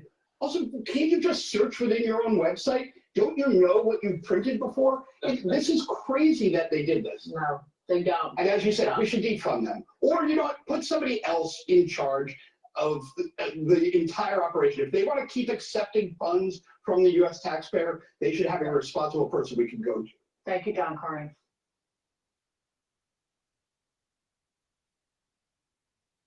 All right. All right. Let's go to DeSantis is speaking. Health Committee says he is struggling with President Donald Trump. DeSantis is speaking about illegal immigration right now. The fight against illegal immigration. I don't think I've seen that memo yet. And so it's really like the fox guarding the hen house. So it's bad decision. They don't have the resources. You have to create a whole new bureaucracy to be all these problems.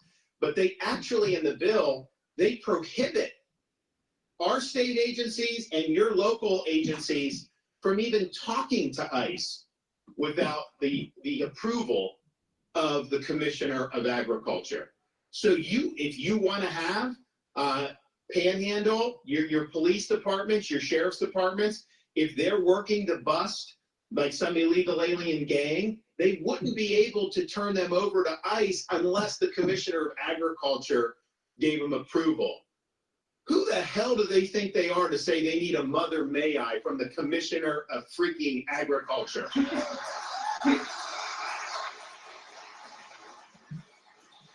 And so people will say, they'll say, you know, well, why would they do that? It doesn't make sense. Because think about it. What state has done a better job at crisis management, disaster response, emergency response than the state of Florida? Is there a state that's done better? Not even close. So we have agencies that are in all these fights. We have a great record of success in responding to different things. And why would you want to kneecap that? And even if you were serious about it, to create a new set of bureaucracy in the Commissioner of Agriculture obviously doesn't make sense. And the reason they did it, it's not because they're dumb. They knew by doing that, they would stymie enforcement against illegal immigration. They don't want to remove illegal aliens from this state, okay? Some of them want cheap labor for some of these business interests. And here's my problem. So first of all, we did E-Verify a couple years ago. And E-Verify, so it's a private business, you just run them through the computer, you're here lawfully, you'll be hired. If you're not, you can't be hired. That's the law of the land. It's not like we're imposing a new set of laws. So that's the law. And so we've done it. But and so the legislature in this debate, because they want to take E-Verify away from the governor and put it in the Commissioner of Agriculture. Gee, wonder why. But what they tried to say is, oh, the governors, you know, you guys weren't tough enough. You were dropping the ball, this stuff. Well, it turns out the legislature has refused to fund E-Verify the last 2 years. Imagine why they wouldn't want to fund E-Verify. They probably have some supporters that don't want them to do it. Right. But so but because they said that, we've now sent out letters to a lot of these businesses that are sometimes suspected of having illegal labor. We've sent it out and we said, hey, some members of the Florida legislature are suggesting that you may be using illegal labor and you're not using E-Verify. They're saying that the ball's been dropped. So we're now going to get confirmation on all these businesses, and we are going to follow up with them to see if they're following the law or not. But these guys deliberately did not want to fund that because they want the policy to be you have illegal workers because it's cheaper for some of their supporters. And here's my problem with that. One, we got to be a rule of law, right? If you want to have foreigners come in, then change the law. Now, I wouldn't support that, but at least we're all on the up and up. Why is it that you have to follow the law, but some of these other guys don't have to follow the law? That doesn't work for me. Doesn't make sense. So I have a problem with this from a rule of law perspective. I also have a problem, though, when you bring in the illegal foreign labor, you're obviously undercutting wages. You know, they say, oh, Americans don't want to do. Americans will do more construction if it pays better. They just want an artificially lower wage. But here's the thing. It's a massive corporate subsidy to them at your expense because guess what? They're paying low wages. You're paying for schooling for the kids. You're paying for medical when they go to the emergency room. And tragically, a lot of people pay when they get hit in like a traffic accident and the illegal doesn't have insurance. So it imposes massive costs on our communities. And a lot of them don't want to acknowledge that, don't want to say they're for that, but they've made policy choices in this bill that would lead us to essentially being a sanctuary state. Because if these guys can't even communicate with ICE without going Mother May I to agriculture, you are handcuffing the people that are out there trying to keep you safe from the scourge of illegal immigration. They also didn't do anything to stop catch and release. My proposals say, the drunk driving is something that I talk about a lot because we have a lot of people who've lost loved ones being hit by an illegal alien drunk driver in almost every instance that I know of. It's not the first. When I was in high school, my math professor for trig and pre-calc, he was hit by a drunk driver during one of the, I think it was during prom. I think it was during prom. But, and he had brain damage. And it was so sad because he was brilliant. He still had his math ability, but he, when he recovered and he was able to teach the next year, he had a permanent stutter. I don't remember his name, but awesome guy. But, you know, he was affected by a drunk driver. I had a classmate that one of my Harvard classmates, his niece was killed in a drunk driving accident by a drunk driver that hit her car, and she was killed in the accident. So these things happen all the time, you know, and I'll tell you, drunk driving is out of control. And here again is another one of, we're going back to what I was saying earlier in the video. We're losing ethics because we don't have this affinity to God, country, and family. When you have an affinity for God, country, and family, are you going to get in a car and actually be, you know, going 80 miles an hour drunk and potentially killing someone? Or when there's a police chase with the drunk driver, that's when it really starts getting scary and people can get killed. It's a real problem in the United States, a real problem. And the core of the problem is poor ethics. Prevented the election from being infected. Now the bill that they passed doesn't do what needs to be done on voter registration at all. And I think we got to be very, very tough on that. So you have, and then the linchpin of all this is we want a duty for all state and local law enforcement agencies to cooperate and participate with the Trump administration's efforts. That's what they've called for in the executive orders, and we need to step up there and do it. What the legislature did, they do not impose any duties on any agency to be involved in any meaningful way. They did say you got to, at the jails, you got to allow ICE to pick people up. That's already the case in Florida and the vast majority of jurisdictions. And obviously I support if someone's in jail that let ICE come and get them. But that is woefully inadequate for what we really need and what I think the administration's called for. So we need to have that participation, because if you look at the numbers, they've done a lot, but you're talking about like 1,000 arrests a day. I think those will go up, but I mean, if you extrapolate that, that's like 1.5 million over a 4-year period. That ain't gonna be enough. Like Biden let in 10 million on his own, right? So they're gonna do more in the Fed. There's no question, they'll beef it up. But unless you have state and locals assisting and being able to bring illegal aliens for deportation, being able to end, catch, and release, do all these things, none of this stuff's ultimately, the problem's not ultimately going to be solved. So states need to step up, localities need to step up. Now, most of we're not a sanctuary state. We ban sanctuary cities. So you can't frustrate immigration enforcement in Florida, but most jurisdictions are just like, you know what, let the feds, they don't want to be involved in it at all. And that attitude's not going to cut it, because we're not going to solve the problem if that's the case. So we want the cooperation to be the default standard. We will provide funding, and we understand that we're not going to detract from doing the normal things that these agencies are doing, but we want to supplement that with additional resources and personnel to be able to assist with this very, very important mission. And the legislature's bill not only doesn't do it, but because the ad commissioner has the veto, some of these local agencies, even if you want your local agencies to be doing it, they could say, look, ad commissioner hasn't approved me, you know, we can't be involved in immigration at all. I mean, just think about it. You have a criminal alien running loose on the street. You can't even call ICE without going to the agriculture department. I mean, it's absurd that that would be the case. So all of this is why the people of Florida have really rejected what the legislature did. They tried to pull a fast one on you. In fact, we were down in Palm Beach yesterday. The representative from down in, I think he's in Delray, Mike Caruso, who's a great guy, he voted against it. Now, just remember, we heard the Democratic convention speech earlier in this segment, you know, earlier in the video, where they were for the people. Are they really for the people, or the powerful interest groups? Because powerful interest groups like Big Ag, they want cheap labor.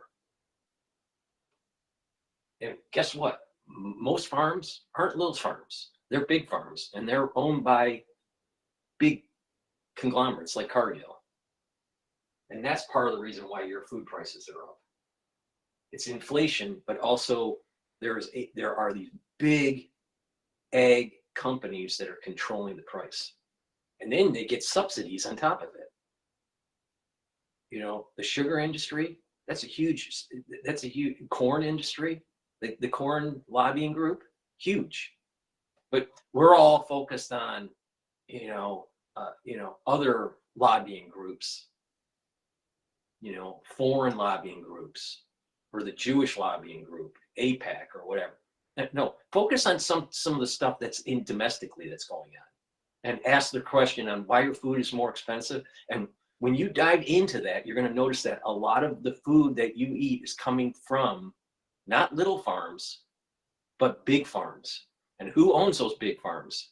And what is the subsidy? When you read the bills and you read these subsidies that are coming from big ag, or subsidies that are for big ag, or for agriculture, how they benefit from it, and how they're creating monopolies. But you'll more worry about AIPAC. The farm lobbying group is more detrimental to the United States than AIPAC. I mean, just wake up. Shit. Things since sliced bread. Some of these guys were like, had my picture and all their stuff. It's like, so okay, fine. Well, you get in on that, put your money where your mouth is. And I think what we don't, and I totally respect somebody that runs on a different agenda than I've pursued. If we have a Republican that runs on a supposed need to bring in a lot of cheap illegal labor for their donors, if that's what they want to run on, and they win, and they get in and do that, honestly, what am I going to say? But what I don't want is for people running saying they're putting Floridians first, they're going to stop illegal immigration, they're going to stand with the policies that are strong, and then get in and then do the opposite. That is the problem that we're going to have. So we are going to make sure that we're doing it. But the reality of this whole illegal immigration is this is modern day slavery. It's modern day slavery promoted by the Democratic Party at this moment in time, which has always been the party of slavery. From their inception, they've been always the party of slavery. Anything you would do in your life where you had 75 pages in 25 minutes to make an important decision, would anybody think that's acceptable in any aspect of our lives? Of course not. So why not allow this to get public view? Why not have people be able to render their opinions? And I think it was because they knew the opinions were going to be very negative. So they just wanted to ram it through. And here's the thing, a lot of these members, because I've supported a lot of these guys, I've raised resources for them, and there's a lot of good guys, good men and women in there who really want to do the right thing. And so they were put in a really difficult spot because they're being told the bill's doing certain things, but if you actually look under the hood, it's this jalopy. So those members really weren't treated well. And look, I think you guys should talk to your members, House, Senate, in the legislature, tell them what you think on this. But I do think you have people who want to do the right thing, who were told that this was doing what people thought that we all wanted, and it just wasn't. And it doesn't excuse it entirely, but I do think there were circumstances where if some of those members were given the option of voting for the strong policies outlined, I think a lot of them would vote for it, 100%. All right, that is Florida Governor Ron DeSantis. He is speaking live. I agree with him. I agree with him. You know what? You've got legislatures at the state level. They're trying to push these Democrat policies to hamstring the Trump administration. That's what's happening. But they're the party of the people. Are they really? Are they really the party of the people? I don't think so. Please go to my store, the-studio-reykjavik.com. Get the structural nano silver gel. It's a dual purpose product. I have it in 2 different ways of using it. You can use it in the tube form or in the easy to use dispenser form. They're both used the same way. It can help heal your skin. if you have a cut, an abrasion, or a minor burn. It can be used as a skincare, a daily skincare. A great way to do it is to put it on your skin at night and then exfoliate in the morning. And it can also be used to mitigate pathogens. So what you do is you put it on your hands, on your, around your mouth, around your eyes, around your ears, around your nose, lightly coat your nostrils. And when you do that, you're creating a barrier. And when you create a barrier, you're improving your immune system. But not just that, you're neutralizing the actual pathogen. So and it stays active for 5.5 hours. Way better than Perel. Way better than Perel. Perel only stays active for about less than 30 seconds, and it cracks your skin because it's alcohol-based. Structural nanosilver gel is a dual-purpose product, and it heals your skin, and it stays active for 5.5 hours. Now, you tell me, which one's better? Once again, DrPaulCottrell tells you how to get through things. Have that in your household, at your work, because you don't know when you need to put stuff on your hands. All right? So trust me on this. There are an awful lot of people in New York that are having a respiratory problem. And it does go away eventually, but many people, it lingers like about a week longer than normal. And there's a lot of phlegm that's tied to it. I'm hearing that people are starting to get sick on the West Coast too.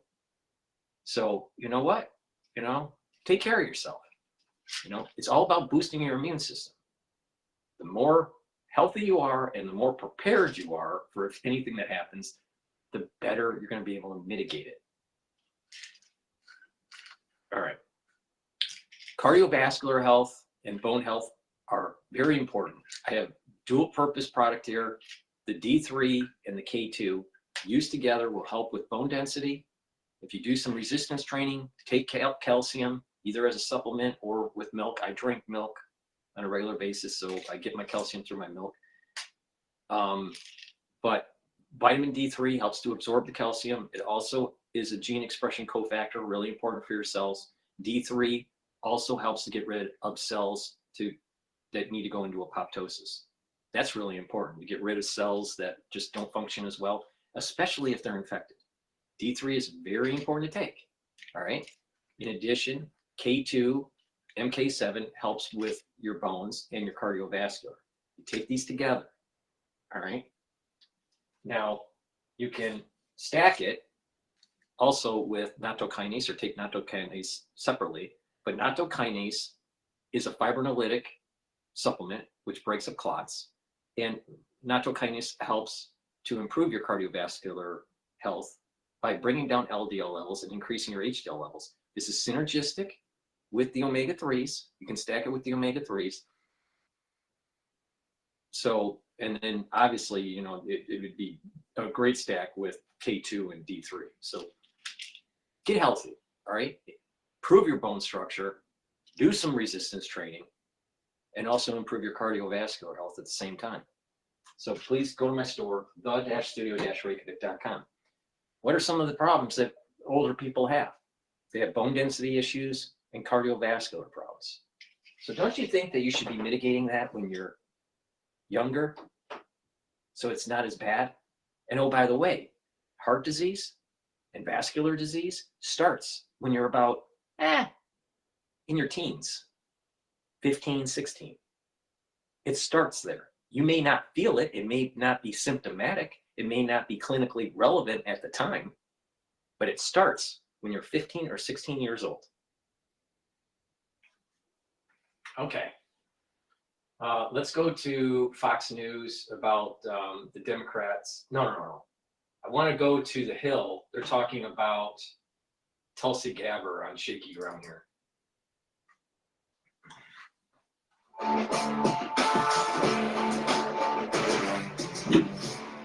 Well, it's no secret that President Donald Trump's nominee for Director of National Intelligence, Tulsi Gabbard, has many critics. Their main complaint seems to be centered on a common theme, that she is a, quote, Russian asset, or, quote, compromise, or a sympathizer of former Syrian dictator Bashar al-Assad. She disputed some of these characterizations at her confirmation hearing yesterday. Let's take a look. Before I close, I want to warn the American people who are watching at home. You may hear lies and smears in this hearing that will challenge my loyalty to and my love for our country. Those who oppose my nomination imply that I am loyal to something or someone other than God, my own conscience, and the Constitution of the United States. Accusing me of being Trump's puppet, Putin's puppet, Assad's puppet, a guru's puppet, Modi's puppet. The fact is, what truly unsettles my political opponents is I refuse to be their puppet. I have no love for Assad or Gaddafi or any dictator. I just hate Al-Qaeda. Another concern among lawmakers from both sides is her apparent sympathy for Edward Snowden, the man who leaked classified intel over what he thought was a gross surveillance overreach. Here's Senator Michael Bennet, Bill and Gabbard on that yesterday. It's not that what he thought. There's many people in the United States, like half the country or more, that think that it was an overreach by the national security state. He wasn't some sort of like, Rogue One individual. Get real. God. Shit. Snowden is actually a patriot because he shined a light on an illegal surveillance program by the NSA. Is Edward Snowden a traitor to the United States of America? No. That is not a hard question to answer when the stakes are this high. Oh, the stakes are this high. The stakes are this high. But us, the deep state that's aligned themselves currently with the rhinos and the Democrats, they're going to demonize anybody that asks questions about the nefarious activities of the NSA and the overblown national security state. Because if you ask that question, if you show evidence that they have done nefarious activities on the citizenry of the United States, then you're going to be demonized. You must be a Russian asset.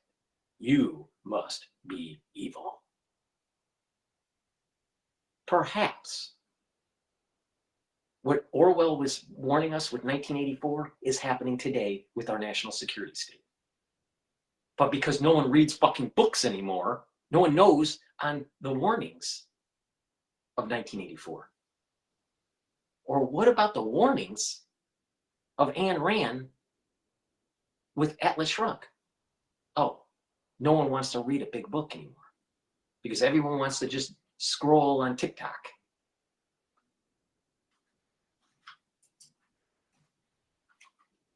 Or no, is Edward Snowden a traitor to the United States of America? No. As someone who has worn our uniform in combat, I understand how critical our national security is. Apparently you don't.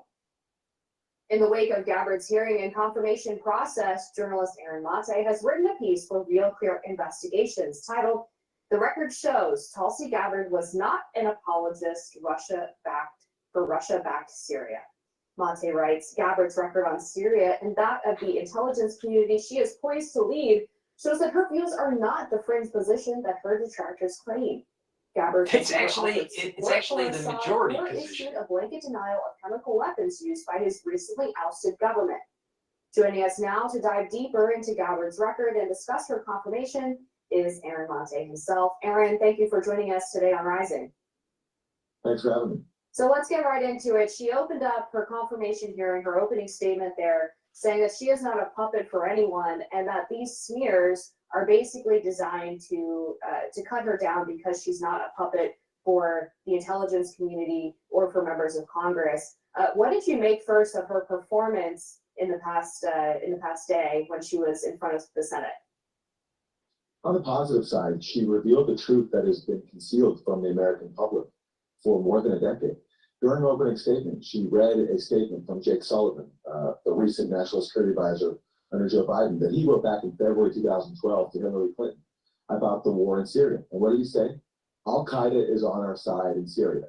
And what Sullivan meant was that the U.S. was supporting an insurgency in Syria to overthrow Assad, that Jake Sullivan and his colleagues knew was dominated by Al-Qaeda.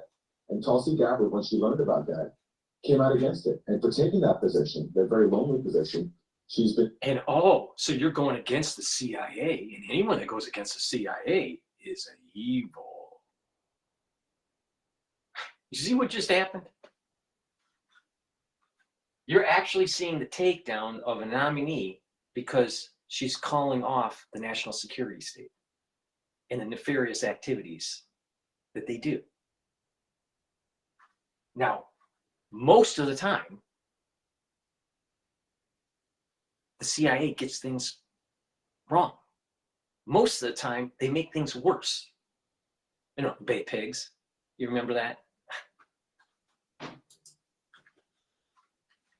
Hillary been smeared as a Russian and Syrian asset. And at a confirmation hearing, she not only read Jake Sullivan's statement, Al-Qaeda's on our side, but she called out that policy of the U.S. arming an Al-Qaeda-dominated insurgency, and no one had a single response to her, because she's right. It's a scandal that 10 years after 9/11, the U.S. decided to partner essentially with Al-Qaeda to help overthrow the government of Bashar al-Assad. And the result is... It gets even deeper than that. This goes way before 9/11. And not only that, there's some weird stuff going on with the CIA in 9/11. Right up towards and right after, you know, during and after. You know, how do you find passports of terrorists flying on a domestic flight into the World Trade Center? How do they just happen? And they're intact. Don't you find that odd?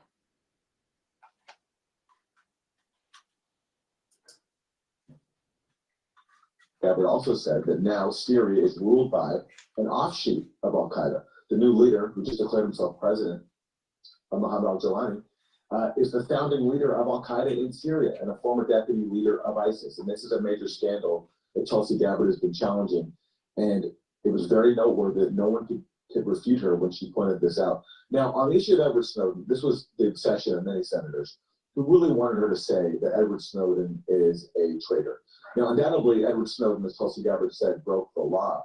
But the disclosures that he put out led to U.S. courts finding that the NSA mass surveillance programs that he exposed are illegal. So yes, he broke the law, but also he revealed illegality. And I wish Tulsi Gabbard had answered the question. So he's a patriot. He's not a traitor. He's a traitor to the national security state, but the national security state wants to erode your constitution, wants to erode your civil liberties, wants to be able to circumvent the executive branch of government and the legislative branch of government and the judicial branch of government. They want to be their own government, beholden to themselves. Now, who's the traitor? The national security state is the traitor, and they should be hunted down.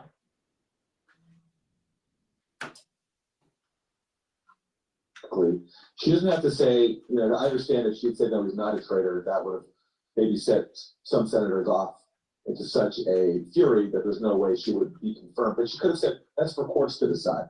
And she could have pointed out that being a traitor means you betray your country to help another foreign country. That's not what Edward Snowden did. He gave information to journalists who then released, who put out journalism such as Lynn Greenwald that exposed criminal behavior by the government. What Edward Snowden did is the modern day Pentagon Papers. That's what it was. There were journalists that were trying to show the public that there were some nefarious things going on during the Vietnam era. Now, how is it any different? How is it any different? It's not. The government just though has more means and more power to control you.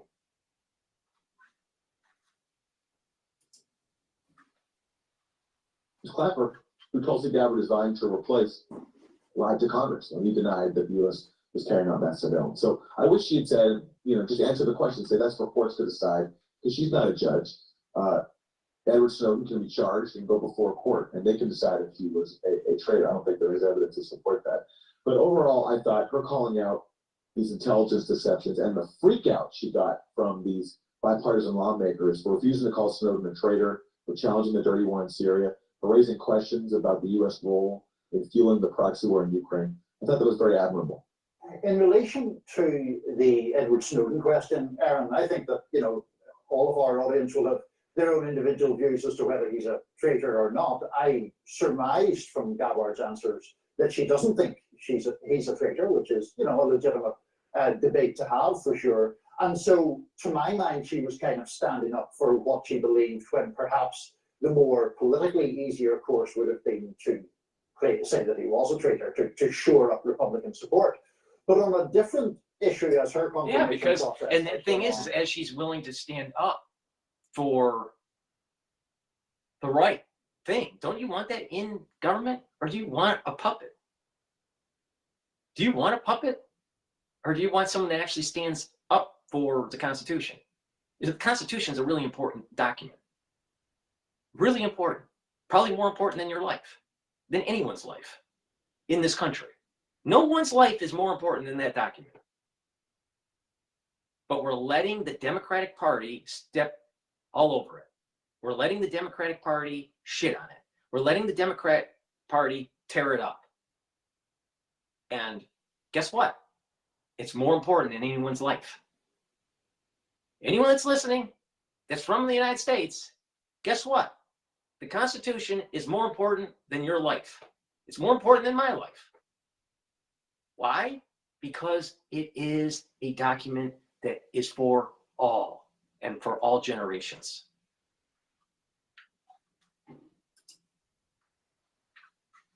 She does seem to have changed her view pretty abruptly on a certain provision of FISA, the surveillance law, Section 702 specifically, where she appears to be a lot more sympathetic to granting the government those powers than she was at a previous point in her life. What did you make of that? Well, first on the issue of Edward Snowden, I agree with you. Had she just simply said, yes, Edward Snowden is a traitor, that would make her path to confirmation much easier, because that's what the senators from both parties wanted to hear. But the fact that she refused to tell them what they wanted her to say shows that, as she said in her opening statement, she's not a puppet.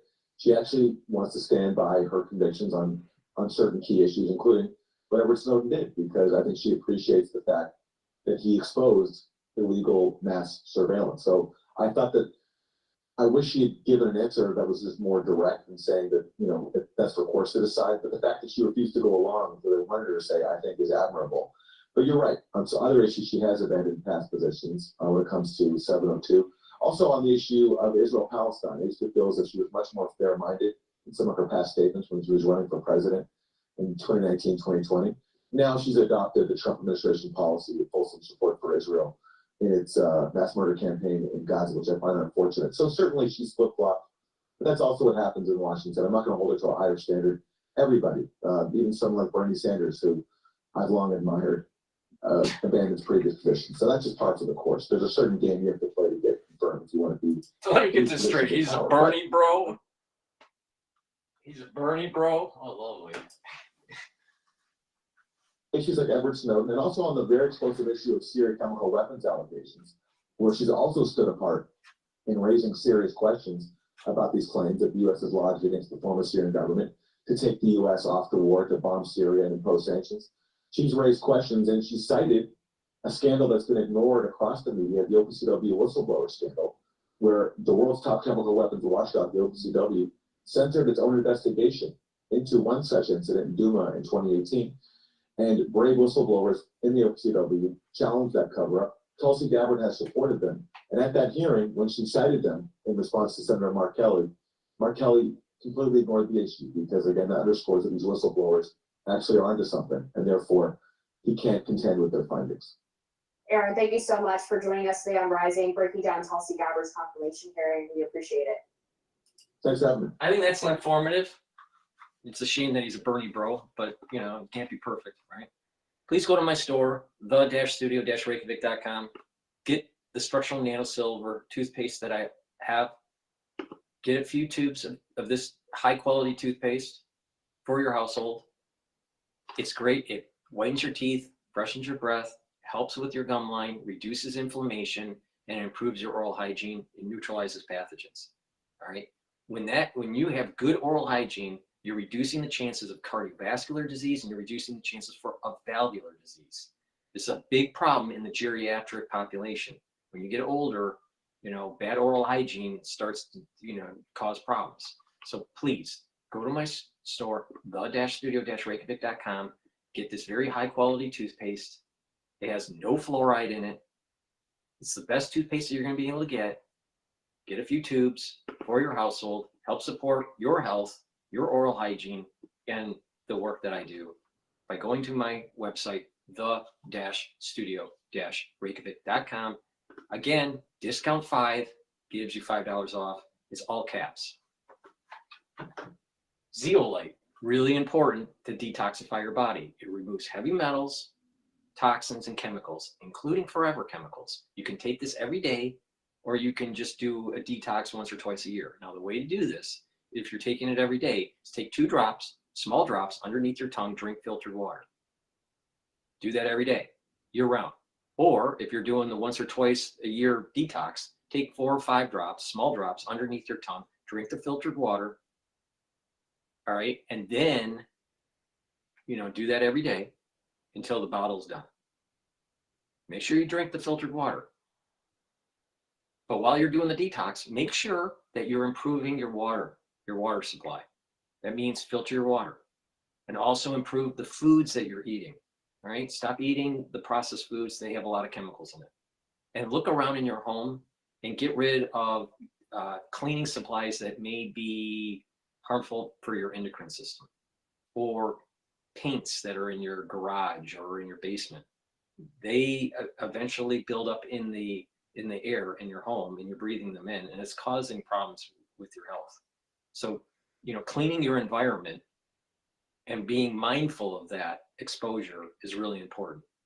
So please go to my store, the-studio-reykjavik.com, help with your endocrine system, help with your immune system, detoxify your body.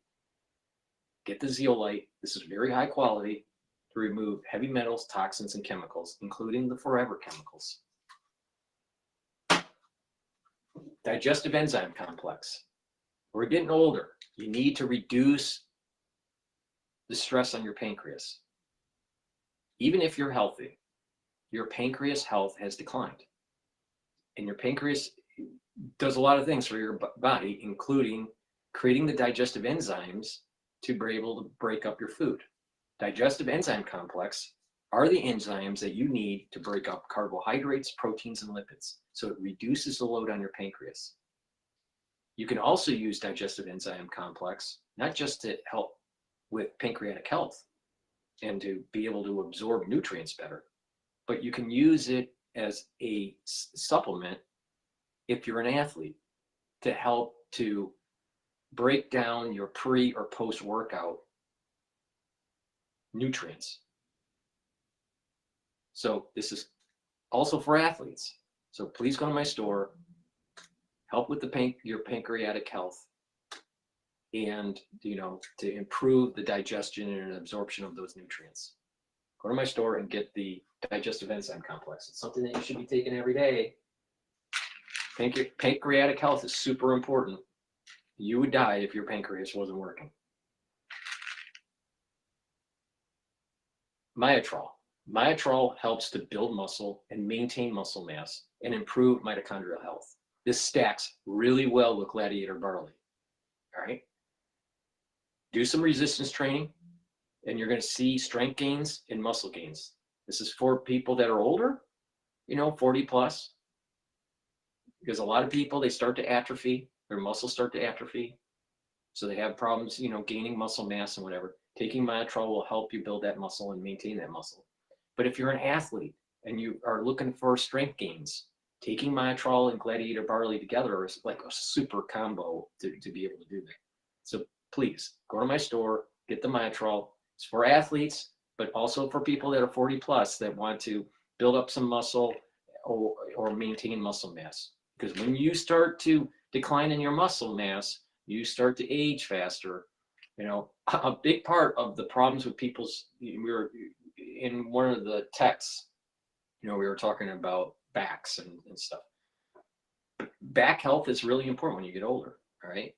Now, people can get injured, and that's a whole different ballgame.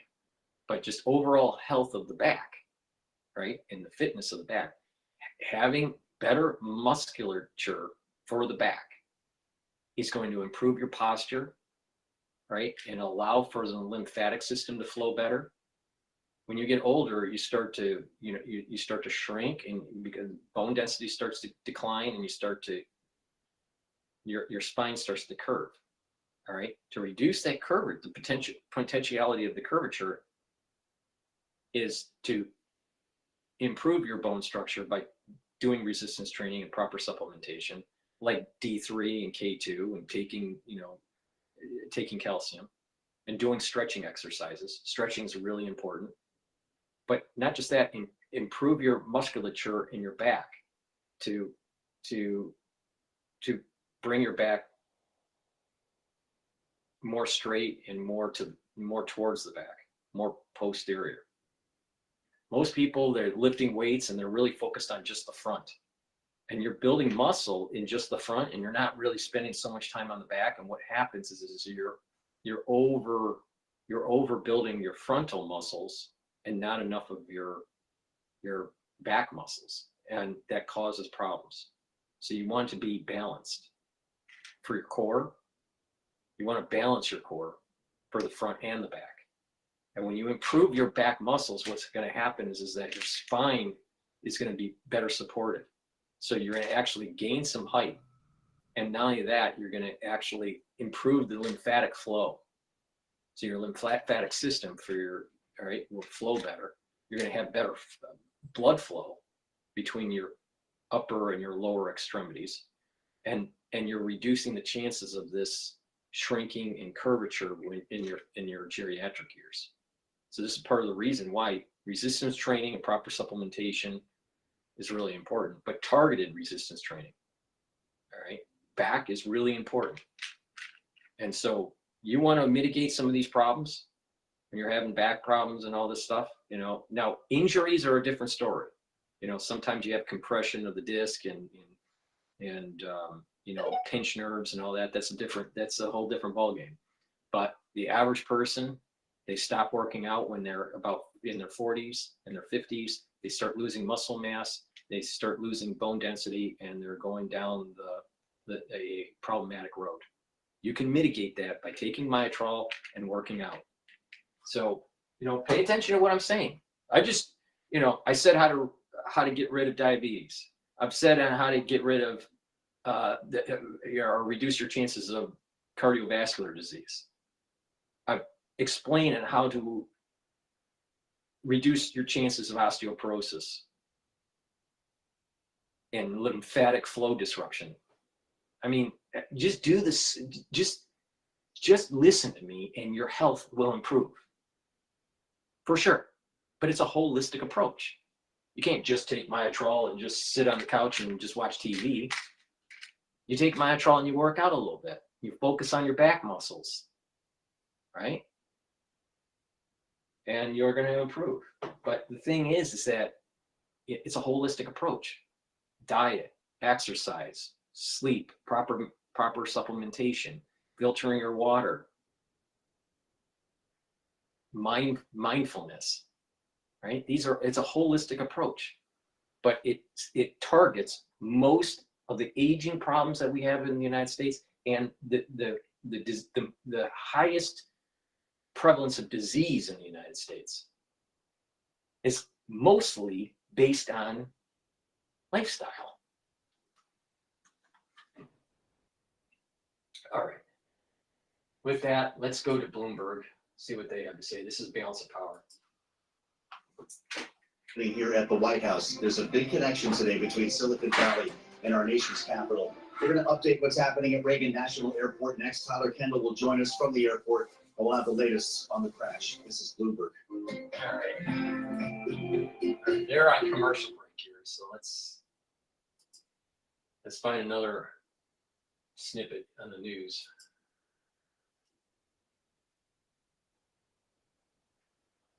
News.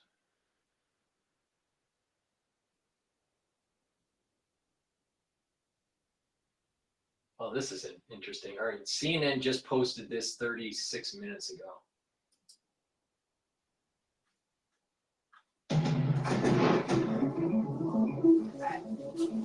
A passion and a profession and a large versatile space. To begin this hour with breaking news minutes ago, CNN confirmed that the FAA has indefinitely shut down the low-altitude helicopter corridor that was in use at the time of Wednesday's mid-air collision that killed 67 people. CNN has exclusively obtained 2 videos that show the crash from angles we have not seen before. They're right here on the screen. You see that Army Black Hawk helicopter on the left, apparently flying right into the path of the American Airlines plane. And there's another video capturing the moment before the impact. The helicopter is traveling over the Potomac River as the plane makes its descent to Reagan National Airport. And some experts are wondering if the Army pilot was confused by the other bright lights and didn't see the approaching plane, perhaps confusing it with another plane. Also this morning, the New York Times is reporting that the Black Hawk may have strayed off course. Quote, the military helicopter appears to have been flying too high outside its approved flight path at the time of the crash, according to 4 people briefed on the matter, but not authorized to speak publicly, end quote. NTSB investigators have recovered both the voice and data recorders from Flight 5342 and hope to have a preliminary report ready within the next 30 days. CNN's Renee Marsh is at Reagan National. Renee, what are we learning about this FAA action to close the helicopter corridor? Right, Pamela, that is the latest development here as this investigation is underway, and this is quite a significant move, the first significant aviation safety move since this mid-air collision outside of Reagan National Airport concerning the airspace surrounding the airport. Now, this airspace that has been shut down by the FAA is used not only by commercial airliners coming and going from this airport, but also military aircraft as well as law enforcement aircraft. But in light of that mid-air collision, the FAA has made the determination to close traffic to anything except for those commercial aircraft. And you talked about this other new reporting that I'm sure investigators are also going to be looking into, which is whether or not this helicopter left the proper altitude that it should have been. And if this deviation away from the altitude that it should have been at, this Black Hawk, is actually confirmed, it would certainly mean that the pilot of that Black Hawk was not following flight regulations at that time, because these helicopters are supposed to be flying at very specific altitude, 200 feet or less. And so that is certainly something that investigators will be zeroing in on when they retrieve the black box from the Black Hawk helicopter. That has not been retrieved yet, but they have retrieved the black boxes from the commercial passenger plane. They are already starting to work on that. It is in their labs. They have opened it and they've begun the process of reviewing the data from those black boxes. We know that investigators say that they are confident, based on the condition of the black boxes from the commercial passenger plane, that they will be able to get data from it. Also, the NTSB is tapping into their expertise across the country. We got word today that they have tapped one of their members from Alaska. They have flown that individual in. He's a former pilot of a Black Hawk helicopter, so tapping into his expertise on that. And of course, another crucial part of this investigation, Pamela, is going to be the air traffic controllers. We do know that the NTSB at this hour, they have not yet had interviews with the air traffic controllers, so that is soon to come. Pamela? And then there was this near miss the day before the collision between an airplane and helicopter. Tell us about that. Right, just further highlighting the complicated airspace that is the airspace around Reagan National Airport. It was just the day before this mid-air collision that another passenger plane coming in for a landing had to actually abort landing because another helicopter had come too close into its path. We have the sound from the air traffic control for that incident. Let's take a listen. Have you traffic the helicopter over Georgetown northbound?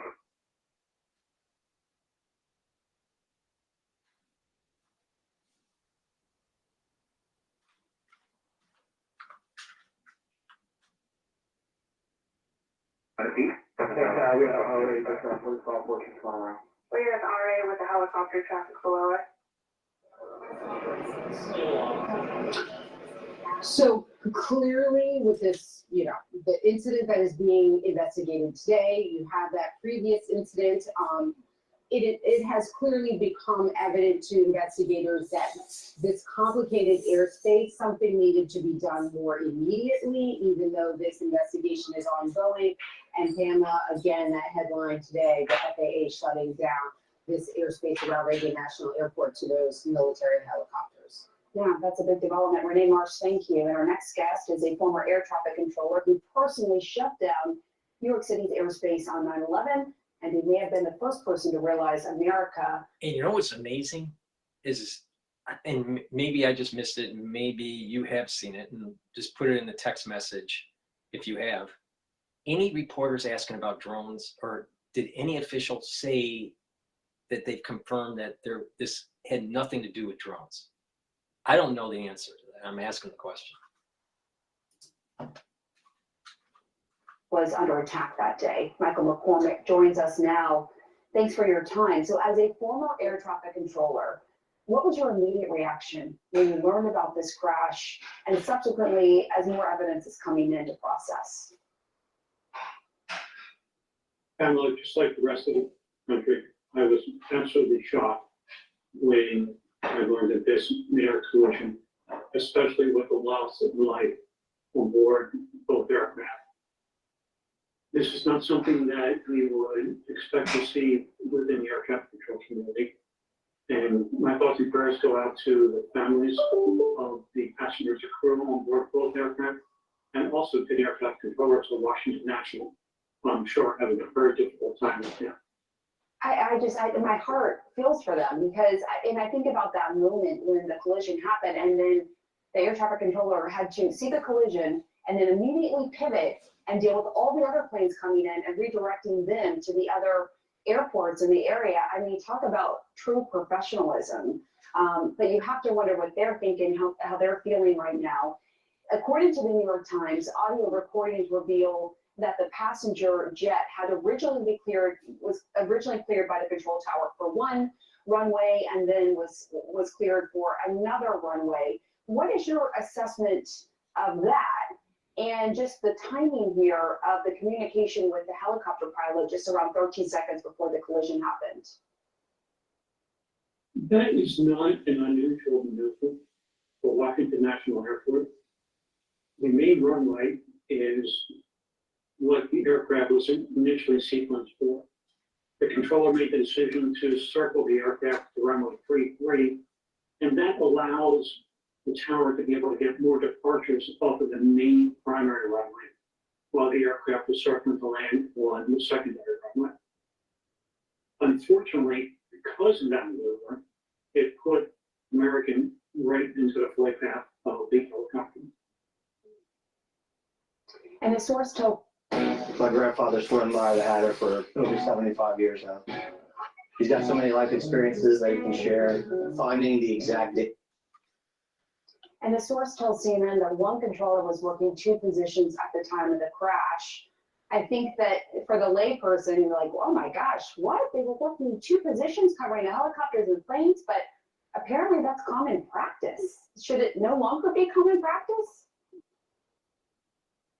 It is a common practice in all air traffic control facilities that you open and close positions based upon the volume and complexity at any given time.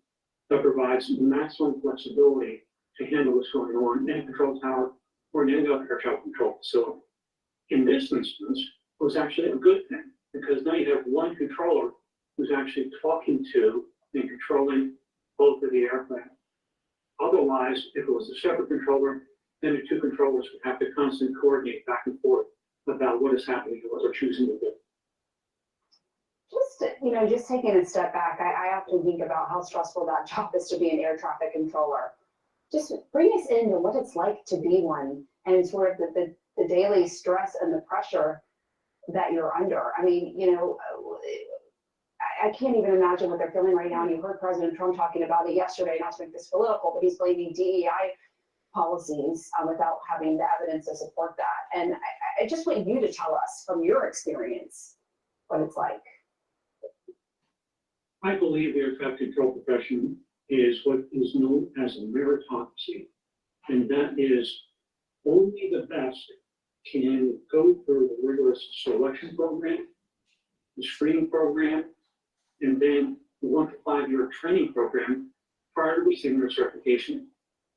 So having gone through that, we are very proud to have professionals who are competent and dedicated to providing the safest service in the world. And as a controller, I think there's nothing more gratifying, more fulfilling than being able to provide that service to our country. And there is no stress. When you enjoy your profession, you do not feel stressed. You deal with the responsibilities. You compartmentalize, as in the case of when this accident occurred, the controller immediately moved to where the priorities were. And that is air traffic control.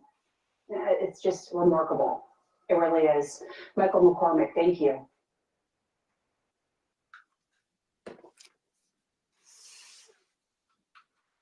All righty. Let Paris Baguette make your Valentine's Day extra sweet with an Let's expert. go to Bloomberg here. They're talking to someone that's experiencing this kind of crash situation here. So how are they treated and where do they go? Well, there's an NTSB lab, actually, a data recorder and voice recorder lab about a mile from the accident site in this case. And I believe they'll also be able to read the military recorder, which is a much newer device than the American Airlines aircraft had. But they first of all, they download the data, excuse me. And then they, when it comes to the voice recorder, of course, you want people that knew the deceased to be in the room. There's really not a lot of question as to who's speaking, but you want people that knew those people to be present. So they'll listen to the voice recorder with people that are familiar with the individuals. And that'll take some time because they want to get the transcript absolutely correct. And everybody's got to agree that's actually the words that were said. This is why the NTSB takes its time releasing this information. The data recorder, of course, is all electronic. It's probably going to take days to make sure that it's correct. And of course, we've got two vehicles here, the helicopter and the airliner. So again, a lot of elbow work in the NTSB lab, like I said, which is a mile from the accident site. Fascinating. If I'm understanding you correctly, though, the voice recorder, knowing that they were about 300-400 feet off the ground, and this was very, very quick in the way that it happened, the voice recorder is what's going to probably provide more insight than the data. Is that fair to say? Yeah, what I've said in my books is that the data recorder normally tells you what happened. Listening to the voice recorder, even things like the voice inflections give you a lot of information about what might have been going on in the heads and minds of the pilots. I'm an aviation psychologist. Things like speaking mannerisms, and of course, as we get excited, our voice goes up in pitch. So those are the kind of very subtle clues that the investigators will be listening to. And of course, the other thing they'll do, particularly with the helicopter, is create an out-of-cockpit view. It's called an oculometric study. So you know from each pilot's viewpoint if this American airliner was obstructed by structure like the door frames and so on. So again, a lot of forensic work needs to be done, and the NTSB is going to be very, very careful and very meticulous about examining things like this out-of-cockpit view, voice inflections, and of course, obviously the electronic data provided by the recorders and the radar.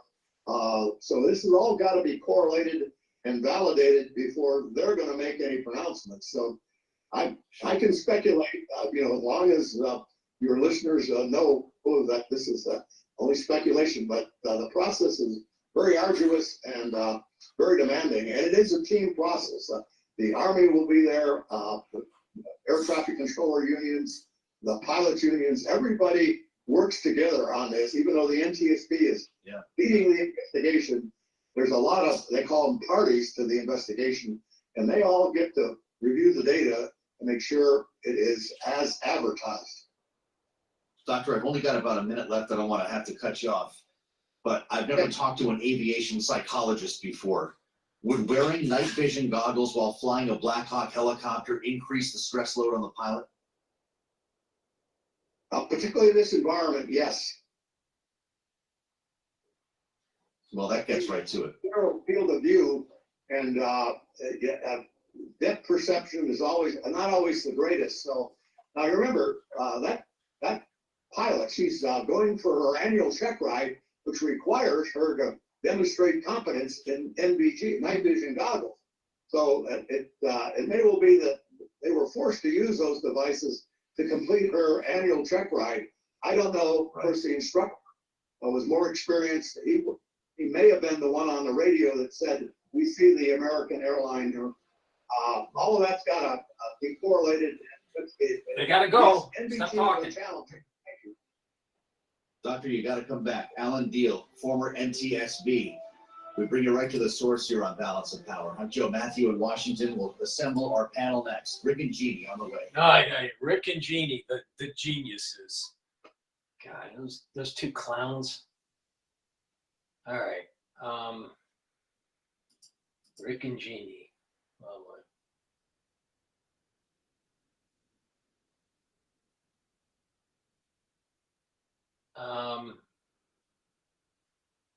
Let's go to Fox Business here about Canada.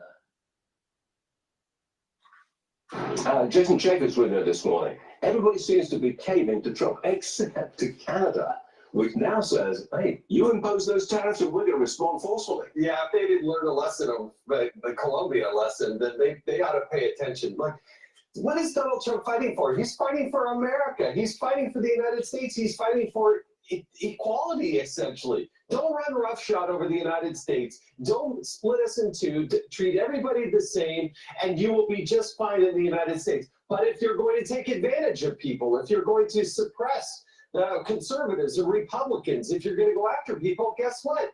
Life's going to be difficult for you. Treat us fairly, treat us equitably, and you'll be just fine. It's all negotiation, really, isn't it? Oh, well, look, I mean, he carries the biggest stick. Yeah. He does know how to negotiate, but he's right, and he has the support and the mandate of the American people. That's the most important thing. There's breaking news here. The tariffs on Canada may be delayed. It looks like the Mexico-Canada tariffs will start March 1st, not February 1st.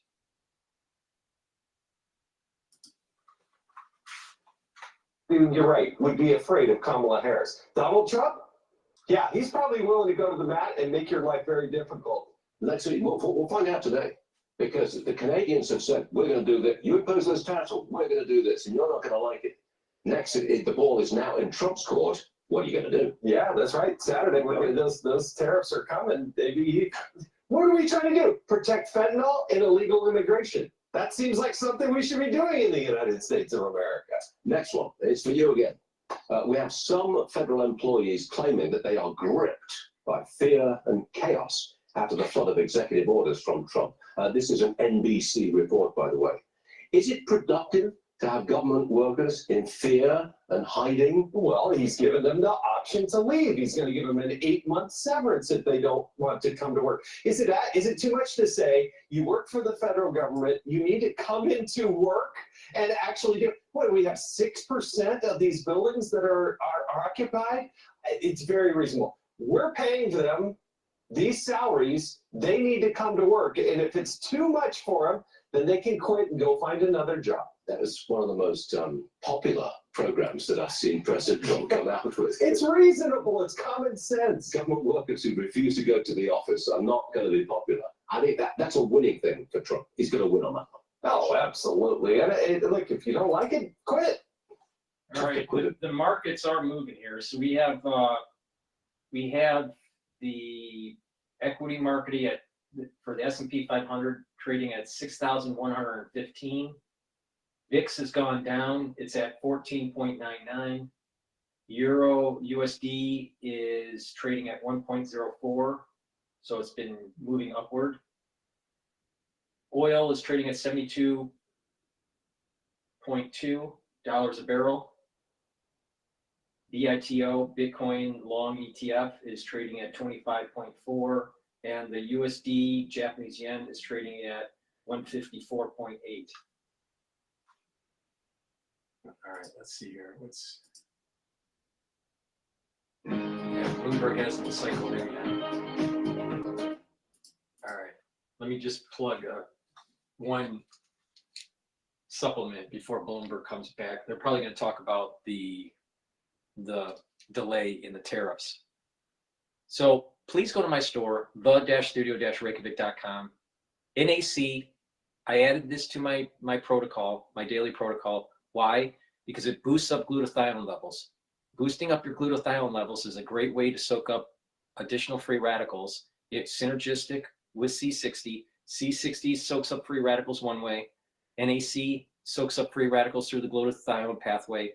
Taking the barley, either heirloom barley or the gladiator barley, soaks up free radicals through superoxide dismutase. So different ways to soak up the free radicals is really important for you to reduce the stress in the cell and to slow down the aging process. So taking NAC is really important, boost up those glutathione levels. NAC also helps to detoxify your liver and your kidney, and NAC helps to calm down the central nervous system. Please go to my store and get the NAC. All right, hopefully Bloomberg is cycling in here. Index, which tracks changes in wages and employee benefits, registered the smallest year-over-year increase in more than 3 years. Smaller wage gains will help limit the cost of doing business and perhaps dampen inflation, which remains above the Federal Reserve's target. Government data set for next week will offer further insights into the direction of America's labor market, including next Friday's monthly payroll data. Benito, Judice, Bloomberg Radio. Walgreens Boots Alliance is suspending the quarterly dividend it has paid for the last 92 years in a bid to conserve cash as the troubled pharmacy chain attempts to revive the business. Shares of Walgreens Boots Alliance, ticker WBA, they are plunging now by 10.8%. Rival CVS up by 0.6%. Again, recapping S&P 500 index. Yeah, Bitcoin is trading at about 104,000. Almost 105,000. Game, your host here is Joe Matthew. All right, thank you to my friend in New York, Charlie Pellet, watching Wall Street for us every day here on the fastest show in politics. Yes, I'm Joe Matthew in Washington. We'll assemble our panel in a moment here. A little lesson in journalism semantics. The writing of headlines has so much to do with the way we interpret stories. It's the same story, just two different angles. Think of the way Charlie just talked about this, the tariffs on Canada and Mexico. You take a look at the Reuters headline. They had broken this story a little while ago. Trump tariffs on Canada, Mexico to start March 1. Implementation. You look at the Bloomberg headline here. Liberal Bloomberg. Is everything? Canada and Mexico FX climb on Trump tariff news. Stocks end the week on a positive note as tariffs are delayed. Because remember, February 1st was the original deadline here, and now we're hearing it's going to be March 1st. So yeah, they're coming, but I guess a little later than expected. Donald Trump likely to talk about this a bit later, and by the way, we'll have a White House press briefing, they tell us, next hour. We'll see if the press secretary... He's going to dominate the news. Woo! Been dancing around this for days. Donald Trump suggesting the 25% tariffs are coming on Canada and Mexico. It's just a question of when and what exactly they would apply to, as he made the point again yesterday. We don't need what they have. Listen. Mexico and Canada have never been good to us on trade. They're treated us very unfairly on trade. And we will be able to make that up very quickly because we don't need the products that they have. We have all the oil you need. We have all the trees you need, meaning the lumber. We have all the trees you need. As we assemble our political panel. Bloomberg Politics contributors Jeannie Shanzano and Rick Davis. He is partner at Stonecourt Capital and Republican strategist. Jeannie is our Democratic analyst. and of course, a political science professor at Iona University. So here we go, Rick. They're finally taking effect. Apparently, they're going to come a month late, or will they? Is this just the latest gambit, the latest card to throw down on the table by President Trump? Well, we know there are strings attached. We know he wants to see efforts on the part of both of these governments to stem the flow of fentanyl into our border, through our borders. And we know there's an immigration tie to it. We want to see them stop the unwanted immigration across the border. So maybe if there are active efforts on the part of Mexico and Canada to address those issues with the president, maybe he'll change his mind. We know that these are both economically motivated. Donald Trump spends a lot of time talking about how we're taken advantage of financially by our trading partners. But we also know that it's a policy approach, a way to get leverage to negotiate what else he wants from a public policy point of view. So I don't think we really know what the priorities are. And the problem is these governments aren't going to know what the priorities are. They're guessing just like we are.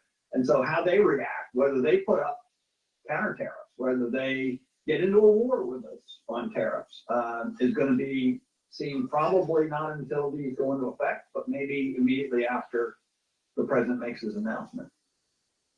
So, Jeannie, which headline are you following here? The tariffs are coming, or hey, we're going to give you another month before we talk about tariffs so you can help to clean up your act of the border? I'm listening to the Bloomberg one, of course, Joe Matthew. Why would I go elsewhere? And I do think the month extension, if you will, is critically important, because I think it speaks to the fact that there is negotiation going on. Donald Trump has been very clear. He won the election in 2024 based on two things: the border and the price of groceries. And both of these countries can, if he's able to negotiate with them, help him achieve or move forward in both of those areas. He cannot deport illegals to the extent he wants to unless countries are willing to take them. Does he strike a deal with, say, Mexico in that regard? Is he able to negotiate so that their economy and what they can do to help in terms of our prices? That's what he's watching. And so this is, I think, a very good sign. And of course, there is the reality that most economists have said, you raise tariffs the amount that you have threatened, and you endanger a strong U.S. economy. He knows that as well. So this extra month is critically important. Going to be sitting down with Jensen Huang today, Rick Davis, the CEO of NVIDIA.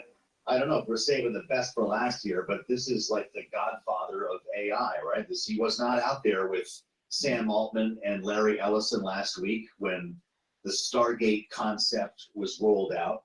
And it follows this whole DeepSeek story that we talked about so much on Monday, whether the Chinese had caught up or even surpassed the US with a cheaper, more efficient solution. It turns out that DeepSeek basically bought NVIDIA semiconductors illegally through a third party in Singapore. I just find it interesting, the confluence of headlines all hitting at the same time as Donald Trump finally sits down with Jensen Huang. What do you think the products of their conversation will be? Well, I'm pretty confident that it will include what kind of steps we should be taking to ensure that these advanced microchips don't make their way to China. Because if they're using them in projects like what you described, they're also using them for military purposes. And if they can get them for a supercomputer, they can get them for other more nefarious purposes. And so I have absolutely no doubt there's going to be a reprisal of the Biden administration sanctions against China for using these chips, more bans that the president can put in place to tighten any particular hold, maybe even secondary sanctions for countries that are allowing export of these things into the Chinese mainland. So there's a lot in this category to talk to Jensen Huang about. And then you can get into the whole, why are we looking like we're less competitive to the Chinese on the AI race? And then what do you need when it comes to keeping this industry growing the way it has? Do you need energy? Do you need more systems to transmit? Do you need infrastructure that doesn't currently exist. You know what we need in America? Engineers and less talking heads like Rick Davis from Stone Court Capital LP. These money managers are a bunch of clowns. To that debate right now than Jensen Huang. But a tough week for NVIDIA shares, thanks to DeepSeek. They're up a bit right now, only about a quarter, about $125 a share here. Jeannie, if you get Jensen Huang, I don't know if he's going to wear the leather jacket or if he actually shows up in a suit, but Donald Trump gets Jensen Huang in the building. He's going to get him in front of cameras, right? Are we going to see these two guys walk into the briefing room an hour from now? Oh, I really hope so. And let's go with the leather jacket. I think in honor, Joe, you should put yours on as well if you have one. I don't know. Yes. You know, yeah, I do hope they come out and talk. I mean, one thing you have to give Donald Trump credit for is that he likes to talk, and he likes to talk to the press as much as he likes to land based on. So I do think we may get a conversation. I also think there are so many questions to be asked about what happened with this DeepSeek. I will just tell you that I know a lot of young people who, when the news came out, went and signed up, and there is an entire school of thought which asks the question, were they really able to deliver in the way that we were told or they said they could, or was this just an attempt to try to get people to sign up, to try to get access to their emails, to their location services? So there's an awful lot here in terms of how even the media reported on this and then how the markets and all of us reacted to it. And Donald Trump and quite frankly, the US Congress are going to have to figure out how they respond and keep our data and our nation secure in this regard. And of course, this came, you know, what, just a few days, a few hours after Donald Trump said, we're entering a golden age and committed $500 billion to an AI race. And now China is saying that they can, you know, compete with us, you know, $5-6 million. So an awful lot to discuss, and we do need answers, particularly on the privacy and security front. Well, this is going to be quite a mind meld, and it's an interesting way to end the second week here, Rick. A lot of ink is being spilled on the contrast between the first and the second week of Donald Trump's term. Can you imagine this? Forget the first year, forget the first 100 days. We're now trying to diagnose the first 2 weeks of a presidential term, and it has been a doozy. We've lived through it together. People are exhausted, and the tone between last week and this week has been strikingly different. Certainly when we think about the comments we heard about the air crash yesterday, some of the other... This is just proving my point. This year is going to be 10 years wrapped into one. Trust me on this. Yeah, I'm not really buying tone shift. Remember, in his inaugural address, he went after DEI. He went after all the usual suspects. We were shocked by how this was, you know, sort of, you know, a classic Trump campaign speech. And then the talk he gave right afterwards, you know, was even darker and more foreboding and rambling. And that's what we saw in the press conference yesterday related to the crisis on the Potomac.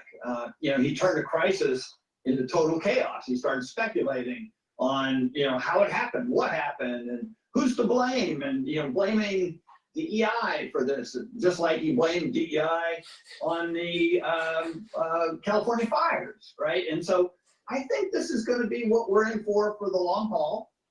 You get the good with the bad, and so like today we're talking about tariffs. Speculation was announcement today, implementation right away. Now implementation maybe a month from now. Not exactly sure what that policy is going to be. So I think it's just buckle your seatbelt. It's going to be a wild ride for the next 4 years.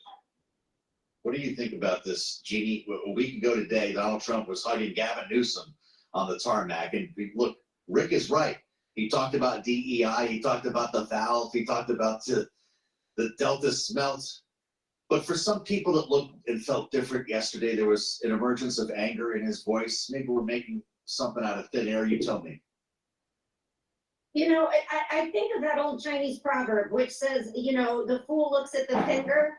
You know, we keep getting pointed to DEI.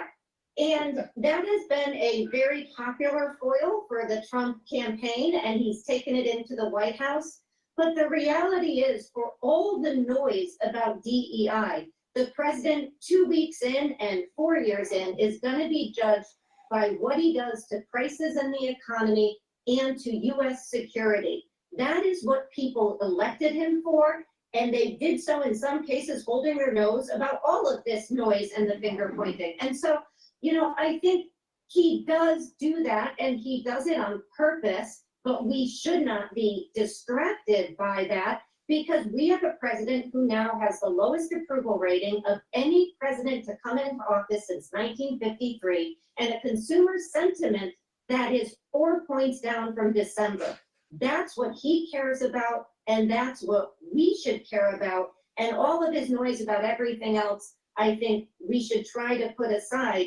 It is troubling, and I said so yesterday, when you're pulling bodies out of a river, that you're talking about DEI and who to blame, but nobody can be surprised because that is Donald Trump. Nobody can shift from mourning to blaming quite as quickly as Donald Trump, but that is what people, at least half of the country, voted for.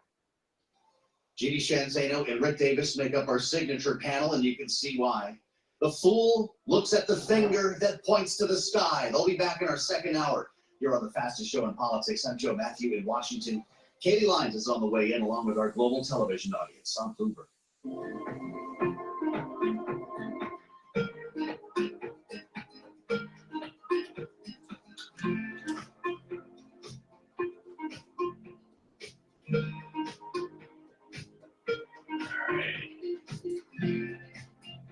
Let's see, another interesting. Trump administration's immigration raids spark fear in church communities.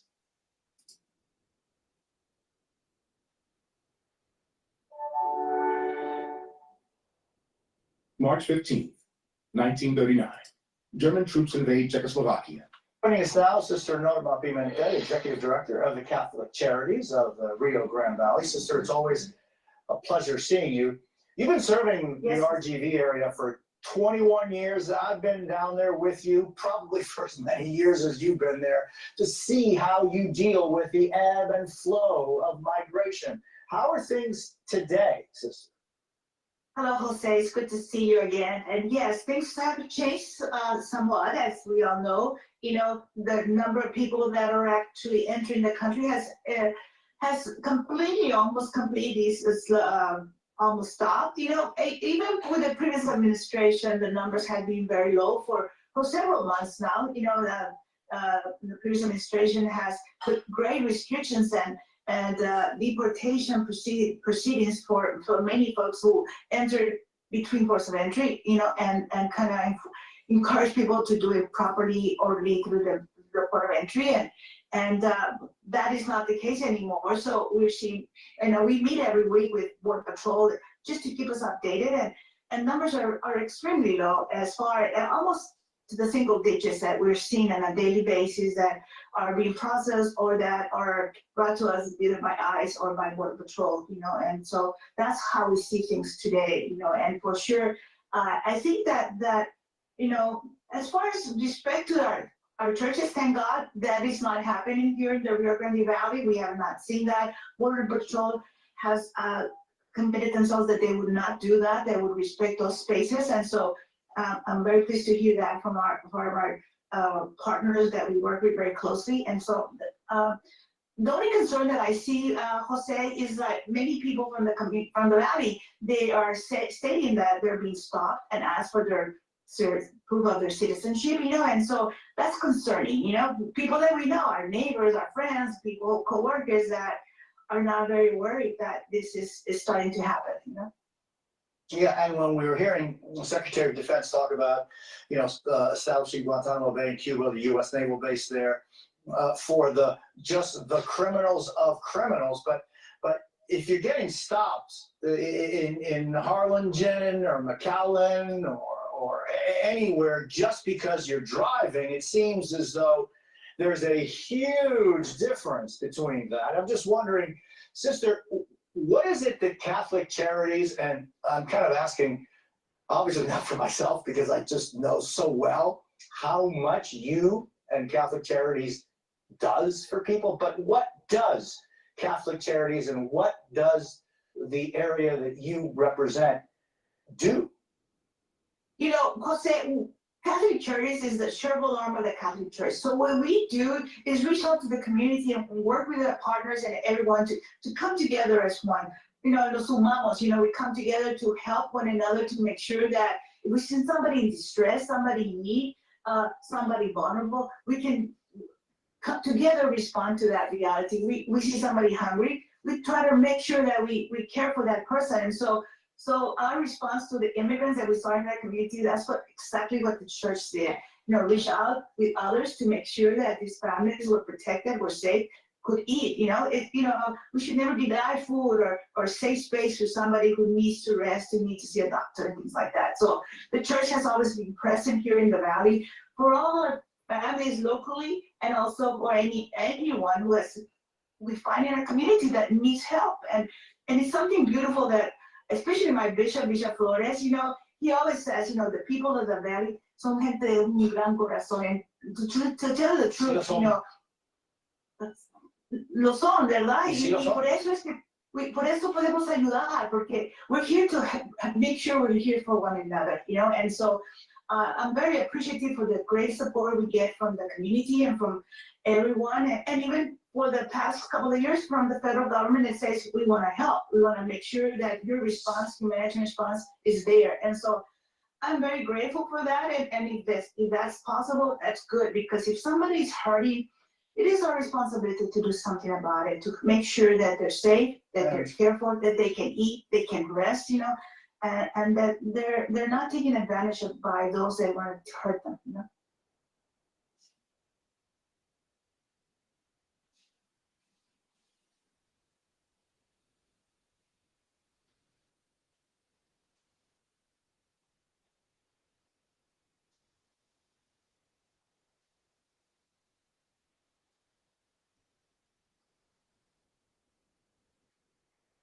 Discover your Acura at Paragon Acura. Plus, at Paragon Acura, we offer free pickup and delivery for all your sales and service needs. Come lease a 2025 Acura RDX for $399 per month. The search is over. Visit us today at Paragon Acura.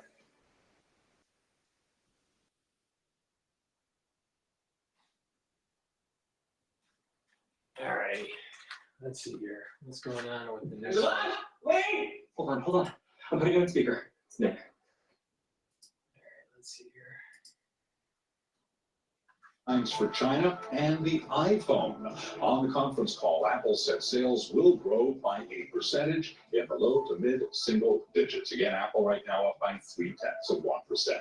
Intel reported better than projected fourth quarter revenue, while the semiconductor maker cautioned that its push to become more competitive is still a work in progress. Intel right now down 0.4%. For on-demand news, 24 hours a day, subscribe to Bloomberg News Now, wherever you get your podcasts. Balance of Power continues. Back we go to Washington. Once again, your hosts, Joe Matthew and Daily Lives.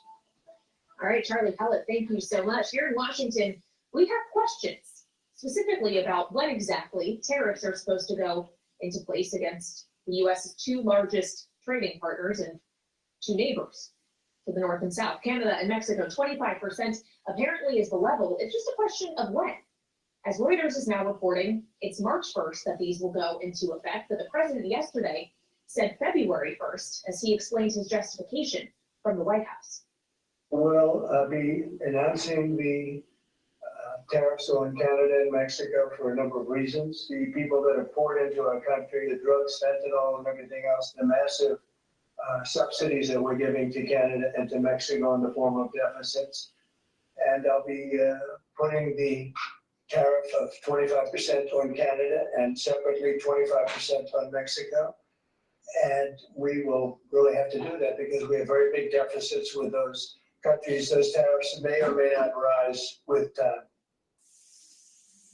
So this is an interesting moment, and we are expecting to hear from the White House momentarily. The press secretary is going to be coming out in a couple of minutes here for a White House press briefing. We don't know if we're going to be seeing Donald Trump as part of this, but I'll remind everyone, Kaylee, this is not just any old day at the White House. Jensen Huang, the CEO of NVIDIA, is paying a visit to Donald Trump, and it strikes me that Donald Trump would not miss this opportunity to get some camera time, to get some time, maybe answering questions with reporters with one of the most seminal names in high tech. Well, and it does beg the question as to whether or not we'll be hearing about potential tariffs on China too, because the president did tease that yesterday. He didn't suggest that it necessarily was the same timeline as what he's thinking about for Canada and Mexico, but as he cites fentanyl issues coming over the borders, he keeps noting that a lot of that is originating in China and that tariffs could go into effect as well. And it's not just tariffs we're thinking about in terms of economic retaliation or restraints on China, but export controls as well, as was highlighted with the DeepSeek episode earlier this week, and the idea that they're somehow getting access to NVIDIA chips, whether it's through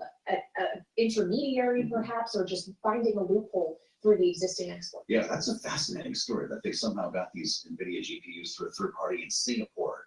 Donald Trump will be able to speak directly with Jensen Huang about this. Yeah. And when we consider the implementation of tariffs, that may not be the end of the story. The Wall Street Journal has an interesting take today on several off-ramps being considered by the White House right now that would turn universal tariffs into targeted tariffs. If we start to see progress on some of the issues, as you mentioned, fentanyl, for instance, maybe those tariffs look a little bit different a couple of weeks from now. There's a live view of the White House press briefing room now. Press Secretary Caroline Leavitt hit the podium. Let's put a mirror on this together on Bloomberg. Good to see all of you. Happy Friday. It's great to be back with you. I want to provide an update on President Trump's actions in the wake of the catastrophic air collision that tragically claimed the lives of 67 people at Reagan National Airport on Wednesday night. Everyone in this White House continues to mourn the victims and keep their friends and families in our thoughts and prayers during this unimaginable time. First, within moments of the collision, the president and his newly appointed team were in immediate communication. The president was briefed on Wednesday evening following the crash, again on Thursday morning, and he has continued to receive updates as recovery efforts continue on the ground. The president, as you know, took time to address the nation yesterday afternoon. To deliver accountability, President Trump swiftly signed a memorandum directing an immediate assessment of the Federal Aviation Administration to ensure the federal government is maintaining the highest personnel and policy aviation safety standards. The memorandum directs the Secretary of Transportation and the FAA Administrator to immediately review all hiring decisions and changes to safety protocols made during the prior 4 years, and to take all necessary corrective actions to achieve uncompromised aviation safety. The review will include a comprehensive assessment and reversal of any deterioration in hiring standards and aviation safety standards and protocols during the previous administration. Aviation safety was addressed by President Trump before this tragic collision even took place. On his second day in office, the president signed a memorandum to immediately stop Biden DEI hiring programs and return to non-discriminatory, merit-based hiring. And in 2018, during President Trump's first term, the Department of Transportation announced it would put an end at that time to use the biological questionnaire that was introduced by the Obama administration, which punished skilled applicants. President Trump has long led on the issue of aviation safety, and he will continue to do so. He will continue to deliver on the promises he made to the American people at record speed. The Senate has already confirmed 8 of President Trump's exceptional cabinet nominees, including most recently Transportation Secretary Sean Duffy, as you of course know, EPA Secretary Lee Zeldin, and Interior Secretary Doug Burgum, who is scheduled to be sworn in later today. We expect the Senate to continue quickly confirming the remainder of President Trump's well-qualified nominees in the days ahead.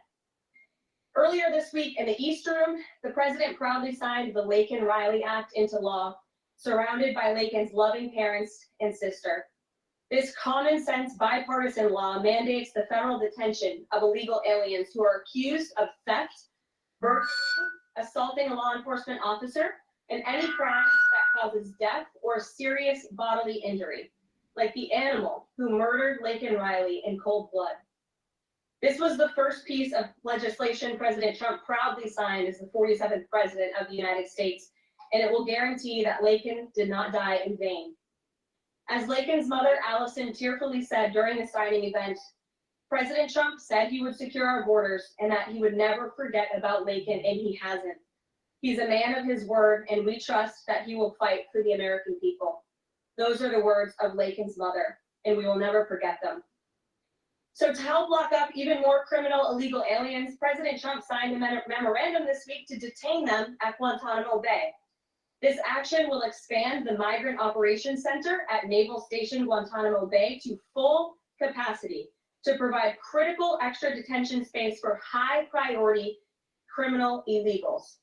Our brave ICE agents continue to arrest more and more of these types of individuals every day in communities across our country. And I have more updates for you. On January 27th, 2025, ICE Chicago arrested a citizen of Guatemala who has been convicted of solicitation to meet a child, disturbing, and sentenced to 24 months probation.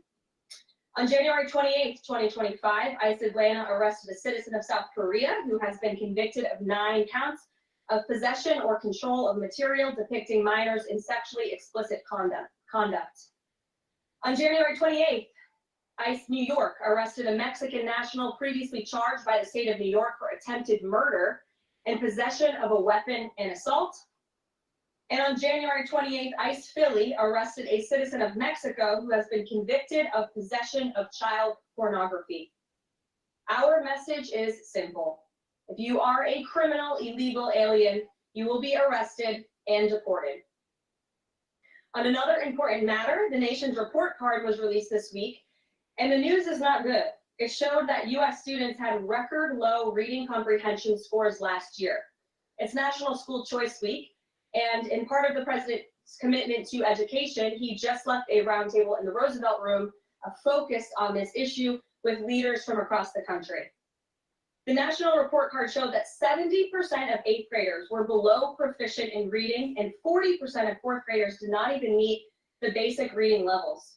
This is completely unacceptable to the president, and he continues to take aggressive actions to address this education problem in our country. He signed an executive order this week prohibiting federal funding of the indoctrination of our children, including radical gender ideology and critical race theory in the classroom. The president believes American education should focus on cultivating patriotic citizens who are ready for the workforce. And this action will help get schools back on track and defend fundamental parental rights in education. The president also signed a school choice executive order expanding educational freedom and opportunity for families. And in lighter news, but in exciting news, after announcing our briefing room changes on Wednesday, this White House has received more than 10,000 submissions from individuals across the country who are eager to join all of you. We might have to make this room a little bit bigger to do that, who want to participate in our new media seat at a future briefing. So in this seat today, we have the Ruthless podcast. They humbly started by entertaining small audiences on Capitol Hill, but after 4 years, this program has become one of the most influential podcasts in America. They previously reached #1 on the charts and earned over 25 million downloads as they deliver political news with a humorous touch. The hosts are Josh Holmes, Michael Duncan, Comfortably Smug, and the man joining us today, John Ashbrook. So with that, I will take your questions. John, please pick us up. Thank you very much. Caroline, your first briefing, the media went after this administration for deporting illegal immigrants they claimed were not criminal. The question is, do you think they're out of touch with Americans demanding action on our border crisis? The media out of touch? I think the media certainly is out of touch, and I think that's proven by a number of things, John.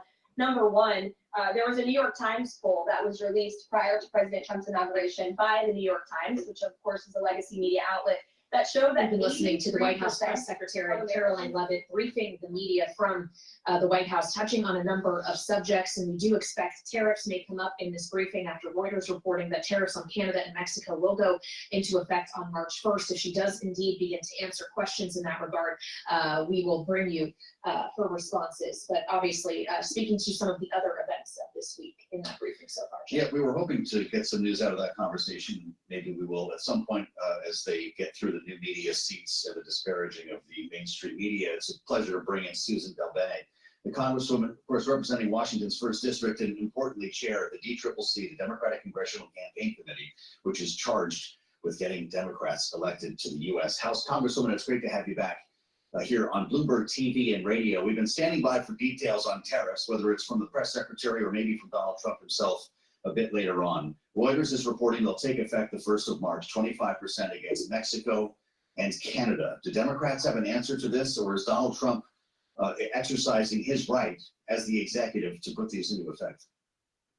Well, first of all, it is concerning that he would put in place sweeping tariffs without coming to Congress and talking about the implication of these tariffs.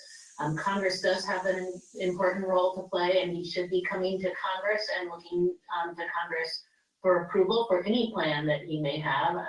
The fact that none of us know what the plan is also contributing to a lot of uncertainty. And we all know that the number one thing that we heard from the American people across the country was wanting to address costs. And tariffs become a sales tax on American consumers. And so this would raise costs at the pharmacy counter, at the grocery store, at the gas station. So it's very concerning that policy would be in place that would raise costs for American consumers. And let's be clear, it could start the beginning of a trade war. There will be retaliation for sweeping tariffs, and that impacts our small businesses, our farmers, and jobs right here in the U.S. Well, he may not be coming to Congress on the issue of tariffs, but he is going to be coming to Congress on tax policy. Congressman, you of course sit on the Ways and Means Committee, and one of his other arguments in favor of tariffs is that it is supplemental revenue. It'll help offset lower taxes elsewhere. Does the math work on that for you? Well, these are taxes that are to be paid for by American consumers. Prices go up. Economist after economist has talked about the impact that sweeping tariffs would have on American consumers, on our small businesses. And the United States needs more manufacturing domestically. The only way to do that is to force products to be made here. So in the short term, and it's still debatable if it's even going to be inflationary, but in the short term, it might be inflationary. But in the long term, there's going to be more innovation, because innovation is through manufacturing. Innovation is not through design only. Innovation is through design and manufacturing. It's an and statement, not an or. So you got to innovate and you got to manufacture. And when you have manufacturing and you have a robust economy, what happens is you have economic clusters. America would be stronger by increasing its manufacturing capability. But these transnational capitalists, all they care about is their short-term return, and they don't care about you. They don't care about the true price of goods and services. They don't care. Actually, they want it to be higher because inflation actually brings up the stock market, and most of their wealth is in the stock market. Manufacturing is where it's at. You got to build up manufacturing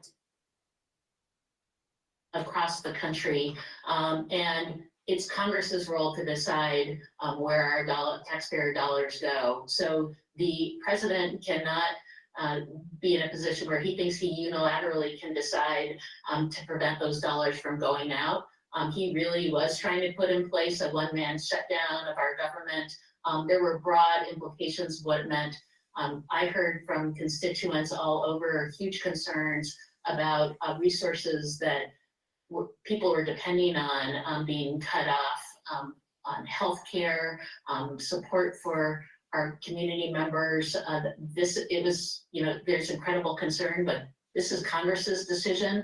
The president doesn't have the right to withhold those funds. Well, and as we talk about Hakeem Jeffries and his leadership in the House, Congresswoman, there's also a question of leadership in the party as a whole. Tomorrow, a new DNC chair will be selected. It's happening not very far from where Joe and I are now at the National Harbor in Maryland. Is there someone you would like to see in that role, to work with in that role as head of DCCC? And is that person now going to be the leader of the party?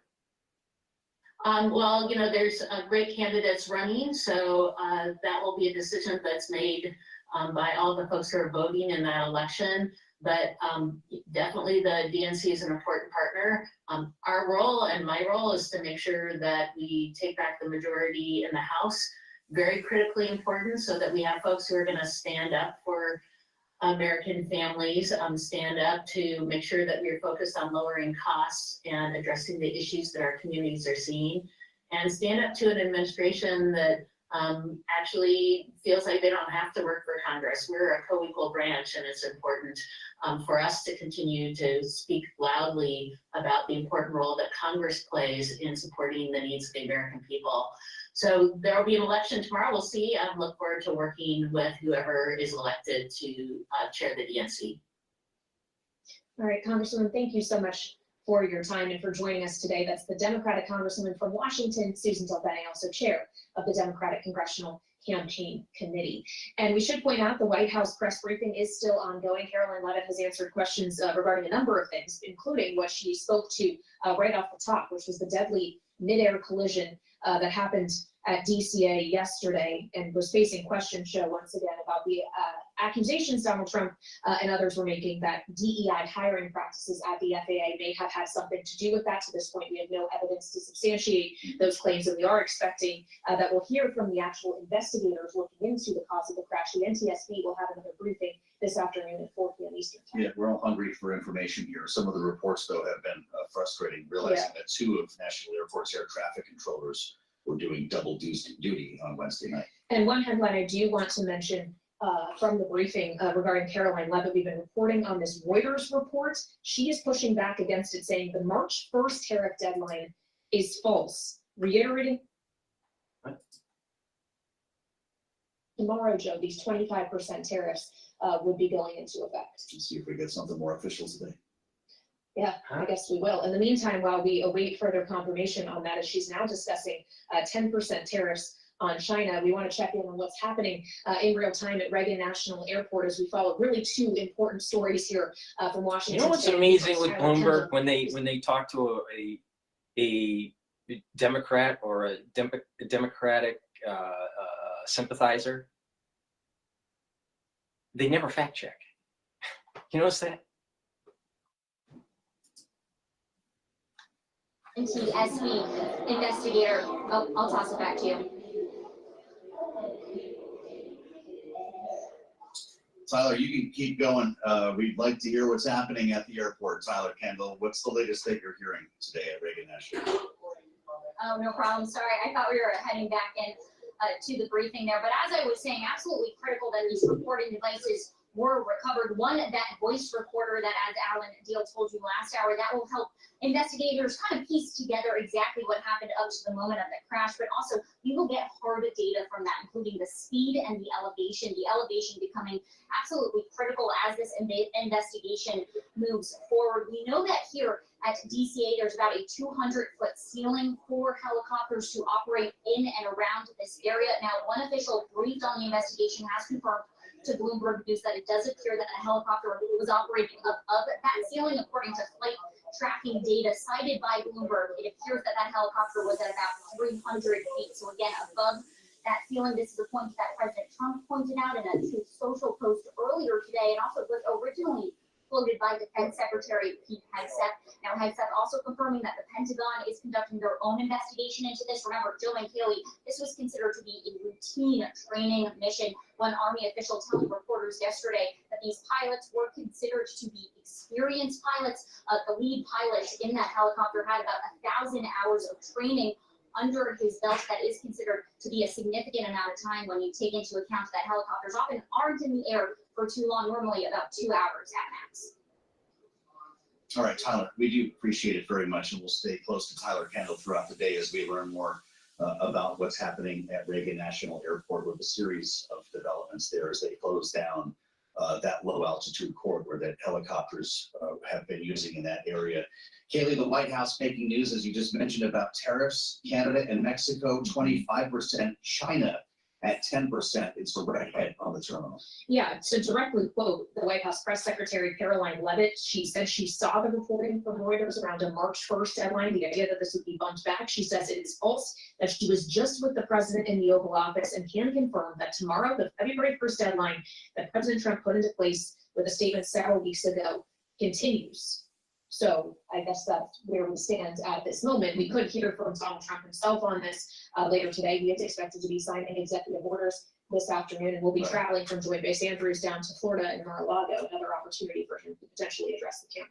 Yeah, this is all anecdotal. We have no paper on this and there's nothing official. So we're just trying to follow the verbal cues here from the press secretary reporting that's coming out of the White You know House. what's amazing is Bring in Bloomberg is our- having some difficulties in broadcasting, but not just that.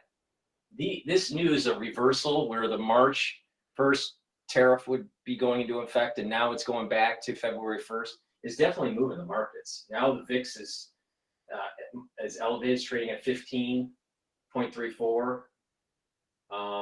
And the Euro USD is now reversed its gain. Bitcoin right now is trading lower. And the USD Japanese yen is reversed. And now the US dollar is strengthening. Oil went up a little bit with this reversal. And I don't know why Bloomberg's having a problem with its transmission. It's strange. Vote have talked about. Russell Vote said Donald Trump will make impoundment great again. They are trying to ensure. All right, that I'm gonna go to the actual press. The Economic boom, just like we saw in our first term. And Fox Business, yes. Justin Trudeau, the Canadian Prime Minister, said today that if the U.S. imposes tariffs, he will respond and he will not relent until the tariffs are removed. Are we seeing the start of the trade war with him? I don't think so. I think the president is going to implement those tariffs tomorrow, and he will respond to Mr. Trudeau's comments in due time, I am sure. What type of things have to happen? What does the administration need to see in order to avoid those tariffs? Well, the tariffs are incoming tomorrow on Canada. And the reason for that is because both Canada and Mexico have allowed an unprecedented invasion of illegal fentanyl that is killing American citizens and also illegal immigrants into our country. In fact, I have more language for you right here. Canada, Mexico, and China, which, as I mentioned, President Trump will implement a 10% tariff on China, have all enabled illegal drugs to pour into America. The amount of fentanyl that has been seized at the southern border in the last 2 years alone has the potential to kill tens of millions of Americans. And so the president is intent on doing this. And I think Justin Trudeau would be wise to talk to President Trump directly before pushing outlandish comments like that to the media. Damn.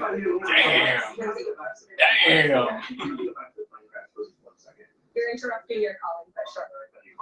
I call her Lindsay.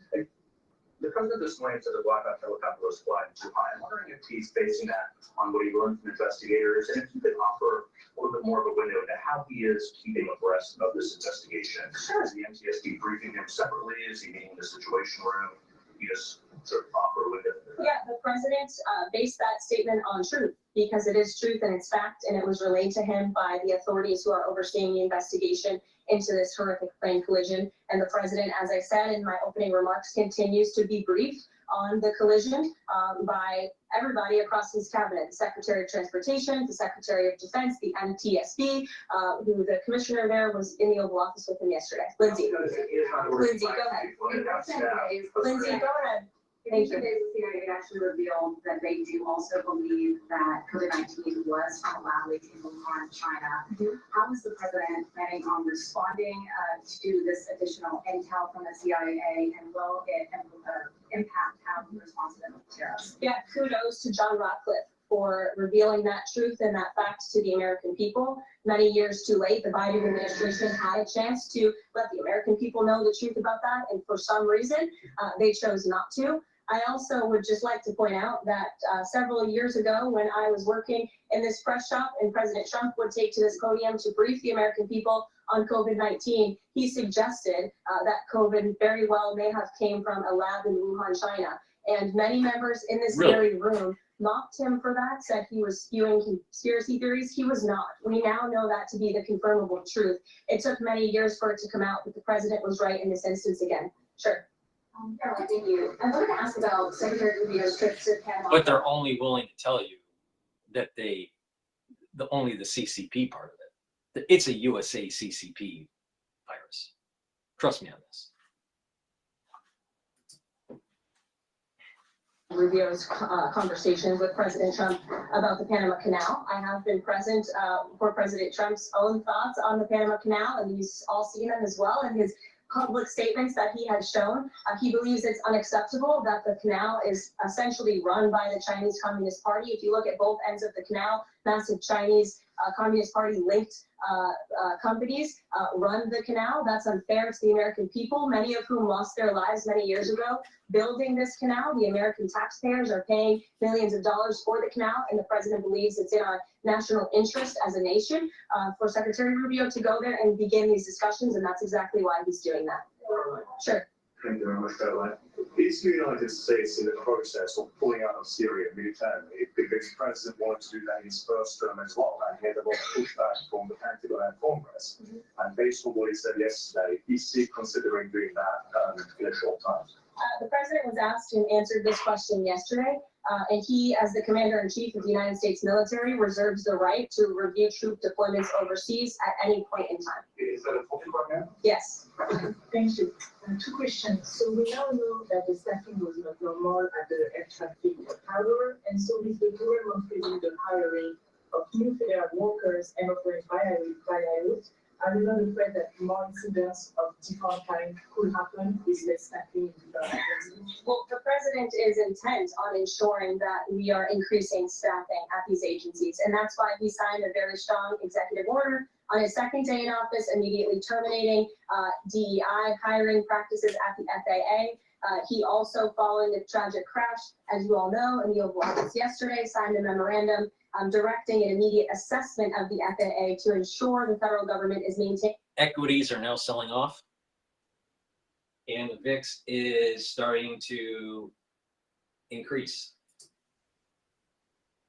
Years of studying aviation, and you graduate from school and you're an air traffic controller based on skill and merit, and then you apply for a job and you're forced to fill out a biographical questionnaire asking you the color of your skin and asking you where you're from in details that aren't relevant at all to the job description. I think that deteriorates the morale of people in this industry, and if you talk to people in this industry, they'll tell you that. In fact, many of them filed a lawsuit against the FAA a couple of years ago under Joe Biden's administration because they were denied positions because of this DEI hiring practice that was putting identity politics over merit and skills. That's unacceptable, and I think just to put a fine point on this, because this is the third or fourth question I've answered on this subject, when you are flying on an airplane with your loved ones, which every one of us in this room has, do you pray that your plane lands safely and gets you to your destination, or do you pray that the pilot has a certain skin color? I think we all know the answer to that question, and as President Trump said yesterday, it's common sense. Rob Curley. Yeah, I'd just like to follow up on that last question. Has there been any sort of assurance from the FAA that they will immediately improve staffing levels? Keep giving the reports of not normal staffing levels on those. Oh, absolutely. You had Secretary Duffy here yesterday at the White House at this podium saying that he is on it, and we can all trust that he definitely will be. John Decker. Thanks a lot, Carol. Yes, I did. Thank you very As long as your name's still John Decker. Yeah, absolutely. Thank you. The president's meeting today with the founder and CEO of NVIDIA. What is that meeting concerning, and who saw that meeting? I don't have details on this. It's a private meeting. It will take place at 2:30 p.m. I'll try to get there in time, and I can let you know after. How's that? On Guantanamo Bay, can you give more details about setting up that detention facility at Gitmo? How will that come about? What's the timing in terms of standing it up?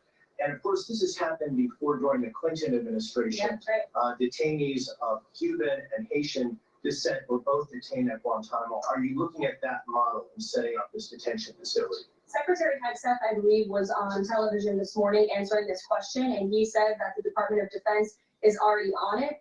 He has directed his agency to ensure that Gitmo is increasing their capacity for beds. And that's exactly what President Trump's executive order did. It directed Secretary Hegseth and also Secretary Noem to expand the Migrant Operations Center at the Naval Station to provide for this extra detention space. And as Secretary Hegseth confirmed this morning, that operation is underway. Sure.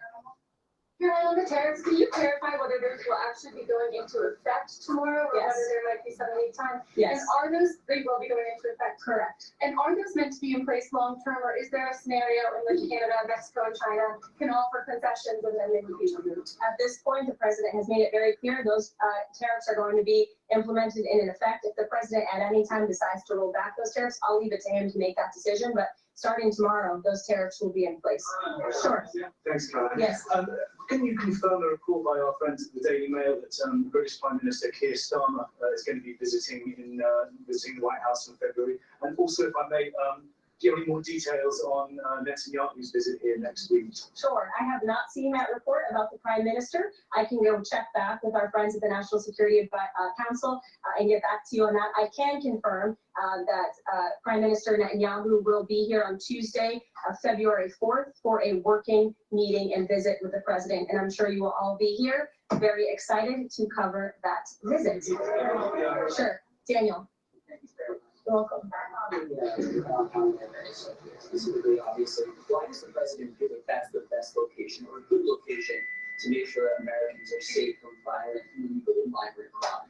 Well, it's a really good question, and the memorandum that he signed, the order that he signed, builds on his previous executive actions, obviously, to secure our southern border and deport illegal criminals from the interior of our country. We know that we have an issue with detention space here in the interior, which is a big reason why Congress needs to pass this reconciliation package as quickly as possible to ensure that DHS and ICE have the funding they need to detain these individuals that the administration is very swiftly rounding up and deporting, arresting and deporting these illegal immigrant criminals. And so the president feels it's an appropriate place. Taxpayers are already funding it. The space is there. Why not use it? And the Secretary of Defense, as I said, is working on that as we speak. Sure. Yes. Thank you so much for having me here to answer your question. So I want to talk more about the success that ICE is having finding these violent criminal aliens, some of the big sexual predators. But my friend Ben Burfall reports that the Chicago mayor and the Illinois governor are preventing ICE agents from going into jails and prisons to enforce detainers against illegal aliens. In Maryland, the Attorney General has also put out a memo hindering local police cooperation with ICE. Does the administration have any comment on leftist state and local officials defying ICE and Trump's deportation efforts? Yeah, I think it's very interesting that Democrat officials in these cities who have been completely overrun and overwhelmed by illegal immigrant criminals would refuse support and help to cure this problem that has especially taken over their cities. I guess they don't want to, that they've been wrong with their sanctuary city policies. I'm not sure. You'll have to ask them about their intentions, but they would be very wise to comply with this administration, because this administration is hell-bent on enforcing our nation's immigration laws. And this administration will continue to arrest and detain and deport illegal migrant criminals. And what we won't do is defy our nation's immigration laws like the previous administration, who have these orders of removal on illegal immigrants across the country, and we're refusing to execute on them. We will continue to remove illegal criminals from our nation's interior. Are the sanctuary city leaders, are they violating law? I would certainly think so, and have to check back on which specific law they're violating, but certainly if they're not enforcing our nation's immigration law, sounds like they are breaking the law. And I would also add that their constituents don't approve of that. You've seen residents in Chicago show up at their city council meetings infuriated with their leadership in that city, because they are working very hard to provide for their families. They want public safety and law and order, and their officials have abandoned those very basic American principles in these cities. And the American people want law and order. It's, again, an overwhelmingly popular policy to deport illegal criminals from our nation's interior, and this administration will continue to affect that goal. Question on Colombia. We just interviewed Colombian President Gustavo Petro, and he insisted that he's not going to take any Colombian deportee from the U.S. if they arrive in South America handcuffed. How this administration responds to that? When did the Colombian president make those remarks? For an interview with us at the end. Well, I will share those with the president of the United States, and I will get back to you on his response. What happens if Nicolas Maduro? Caroline, there are more than 150,000 disabled Americans who are working today. The president talked a lot yesterday about hiring the best and the brightest to work in the federal government. Safety aside, does he believe that disabled people do have a place to work in the federal government? And does he also support the current protections for disabled people working in private sector as well? The president has made it very clear that this is a common sense solution to solving some of the problems that we have seen at the Federal Aviation Administration, and also when it comes to many of the federal agencies across our government. People should not be hired based on their disabilities, based on their skin color, their gender, their race. None of that matters. What matters to this president and this administration is how well you can do your job, and the American people agree with that sentiment. So it's about competence, skill, and merit. And so the president is focused on ensuring that the most competent individuals, the best and the brightest in this country, are in positions in this federal government, especially when it comes to public safety. Can't overemphasize the importance of those jobs. On the question before, President Trump is putting China accountable on fentanyl by ramping up tariffs. So how is President Trump planning to hold China accountable on COVID origins? I haven't spoken to the president about the COVID origins specifically in regards to any actions he may or may not take when it comes to China. But as I have previewed quite a few times today, he will be implementing a 10% tariff on China tomorrow. Sure. Hi. Has the president made up his mind about a timeline for tariffs on the EU? No, he has not. Will it be a one-size-fits-all, or will it be differentiated among their governments? I won't get ahead of the president on tariffs when it comes to the European Union. What I can tell you again is that the president will be implementing 25% on Canada, 25% on Mexico, 10% on China tomorrow for the reasons that I have repeatedly laid out in this briefing. Newsmax, go ahead. Yes. No, go ahead. The gentleman behind you. James Rose. Yes, James. Thank you. Thank you, Carolyn. Two quick questions on foreign policy, and then one very long and tedious and ponderous Rosen question thereafter. First, on Iran, we've heard very little about the president's forthcoming Iran policy besides his determination to prevent that nation from achieving a nuclear weapons capability. Is it the president's objective, short of the use of U.S. military force, to use the broad array of his powers to try to hasten the end of the Iranian regime? I think the president has actually made his position on Iran very clear. And he made that clear when there were the negotiations about the ceasefire, which we know obviously is now in place, and the deadline on that ceasefire has continued. He said that Hamas and Iranian-backed terrorists would have hell to pay if that ceasefire didn't move forward, and then quickly thereafter it did. I also do have news on the hostage front, which I'm very surprised nobody asked about this because it is big news story. And the White House applauds the release of 8 additional hostages from Hamas captivity, thanks to the ceasefire deal secured by President Trump. 3 Israeli and 5 Thai nationals are being reunited with their families and their loved ones after being held in unspeakable conditions for over 15 months. And the president remains committed to the release of all remaining hostages, and they should have never been taken by the brutal terrorist group Hamas in the first place. And I think President Trump's working meeting with the Israeli Prime Minister next week emphasizes his continued support for Israel and ensuring that brutal terrorists in that region have hell to pay. Sure. Can I just finish with 2 questions? Sure. I know you want the long ponderous Rosen one. But first, on the Grinnell trip, as you know, under the previous administration, the U.S. recognized the opposition candidate in last year's elections, Edmundo Gonzalez, now exiled, as the legitimate president of Venezuela. Does the president's dispatching of Ambassador Grinnell to negotiate directly with President Maduro today mean that the U.S. now officially recognizes President Maduro as the legitimate president of Venezuela? Absolutely not. As I made it very clear, former ambassador and special envoy Rick Grinnell is going to Venezuela with 2 very I want to go to Canada's Trudeau, what he's saying, because this might be tied to the tariff issue. But reasonable, immediate response.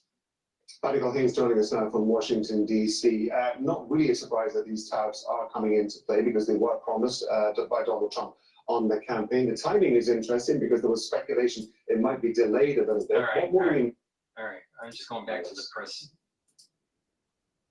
Well, not surprising, but it is somewhat breaking news because we just got our first confirmation from the White House press secretary. Cabinet officer. It was the same expletive that I saw him use in Eastern in 2020 when he famously held up the Trump acquitted headline. My question is, if you could shed any light for us on how the president perceives his use of public profanity, which is a practice that certainly sets him apart from all of his predecessors. Does he regard it as an effective communications device, part of his appeal, or is it something that he lapses into inadvertently, perhaps in times of frustration and later regrets? I think one of the things that the American people love most about this president is that he often says what they are thinking, but sometimes lack the courage to say themselves. And I think yesterday at this podium, you heard President Trump express great frustration, perhaps even anger, with the previous administration's policies, many of which have led to the crises that our country is currently facing and that this president is focused on fixing. Thank you guys very much. Have a great weekend. We'll see you next week. And to White House Press Secretary Caroline Leavitt take questions from the reporters as they step forward. We are also going to step away for a quick 2-minute break. On the other side, more of today's top stories. Stay with us.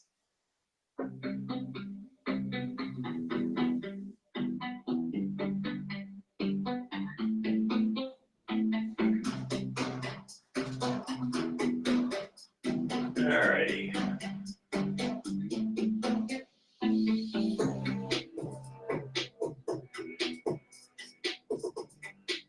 All right, before we go to Bloomberg or Al Jazeera, please go to my store, the-studio-reykjavik.com, and get the NAD Plus. I've added this to my stack. Why? Because NAD Plus boosts up your energy levels, but also NAD Plus helps to repair your DNA damage for your mitochondria and for your DNA that's in the nucleus of your cell. So it's a dual purpose product. You're getting higher energy levels, repairing your DNA, and it's neuroprotective. When you get older, taking supplements that help with your neurons is really important. I can't tell you this enough. Boost up your immune system and protect your neurons. Because guess what? When you do that, your geriatric years are going to be a lot better. Please go to my store, the-studio-reykjavik.com. Get the NAD Plus. Also, I've added to my store ubiquinol. I've been taking CoQ10 for a long time. All right, ubiquinol is the highest bioavailable CoQ10 that you can get. So getting this supplement from my store is the highest bioavailable CoQ10 that you can buy. All right. What does ubiquinol do? It helps to boost up your energy levels, helps to improve the health of your mitochondria. It's an antioxidant, so it's going to soak up free radicals. It's synergistic with C60. And ubiquinol protects neurons, just like NAD+. So it's stackable with NAD+, just in a different way. It's protecting your neurons in a different way. So please go to my store, the-studio-reykjavik.com. Get the ubiquinol, especially when you're 40 plus. Taking supplements that boost up your mitochondria and protecting your neurons are really, really important. And like I said, it's stackable with C60. C60 is a very potent antioxidant. You can get it in a 2-ounce, a 4-ounce, or an 8-ounce configuration on my store, the-studio-reykjavik.com. You can get it in avocado oil, extra virgin olive oil, or MCT coconut oil. C60 has to be suspended in a lipid so you can absorb it. It absorbs better on an empty stomach.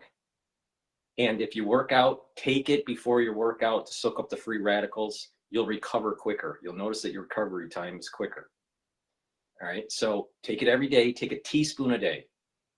Take it every day. It'll soak up those free radicals, boost up the health of your mitochondria. You'll have more energy. And by having more energy, your cells and your tissue will perform better. That means that your glands and your organs will perform better. So that means that you're going to be improving your endocrine system, you're going to be improving your immune system, and your other bodily systems. So please go to my store, the-studio-reykjavik.com. Soak up those free radicals. It's really important. It'll slow down the aging process and help with your immune system. Please go to my store, the-studio-reykjavik.com. get the C60 in the 2 ounce, the 4 ounce, or the 8 ounce configuration. Make sure you use discount 5, all caps, discount 5, you get $5 off. If you buy a longevity box or an anti-aging box, I have assembled supplements at different price points targeting different things for the anti-aging or the longevity boxes at a discount compared to buying these products individually on my store. On top of that, you can type in the discount 5 on any order. So I've done everything I can to show you how to stack, how to get these high quality supplements at different price points. Just follow my lead. Your health will improve. You can mitigate cardiovascular disease. You can mitigate diabetes. You can mitigate neurological diseases, especially that are age-related. How? Proper supplementation and a holistic approach. That is proper diet, proper exercise, stretching. Balancing exercise is super important to activate your neurons. Filtering your water, making sure that the foods that you eat are higher quality foods. Doing resistance training, doing cardiovascular training, but not too much. Looking at the 4 pillars: neutralize pathogens, bring down free radicals, bring down inflammation, and boost up energy levels and rev up your metabolism. These things that you do in a holistic approach are radically going to change your life. So take my advice or don't take my advice. The bottom line is, I'm right.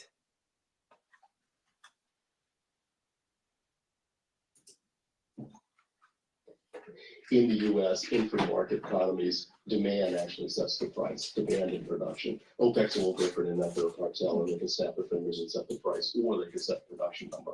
They are important players in the marketplace. But that being said, they do have to drive their own economies, and they're heavily dependent upon the price of oil. Sure. So we'll see what happens over the course of the next few weeks. How long will it take to feel the impact of lifting the ban on LNG exports? I think it's going to be fairly immediate.